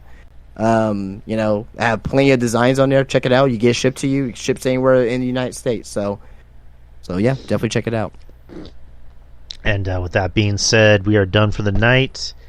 And I want to thank everybody for showing up. And we will be back same time next week, same channel. And it's the end of August. We're already in September. We got about 3.5 months. Okay. Yeah, tomorrow's the last day of this month, so we're already in September. We're about to get to the fall. We're going to get to sweater weather, hoodie weather, whatever you wear, and cold weather. So even though in Texas fall doesn't start till October? Yeah, probably the end of September, October. Yeah, and winter doesn't start till the week of fucking December. So, or the week of Christmas. I'm sorry. Well, yeah, the week of Christmas. Yeah, that's probably right. But, Also as well, Q&A too. We have a Q&A coming up next month. It's on. Let me think. It's on September 16th. Yep. September 16th, Saturday, and if you guys haven't already, send in your questions. If you have already, send in more questions if you want. And as always, we always emphasize make them fun, make them interesting. And I guess from here on out, we're only doing one Q&A a month, just so that way we can get in more questions. So yeah. we used to do 2, but then that kind of caused an issue of we're not getting as many questions. So 1 seems seems good enough just so we can get more questions. But all right, guys, we're done. And this show will be up more than likely tomorrow. So we are done for the night, and we will see you guys next week. Enjoy Payback. Enjoy All Out if you're going to watch it. So, but take care, guys. Peace. Jesus Christ.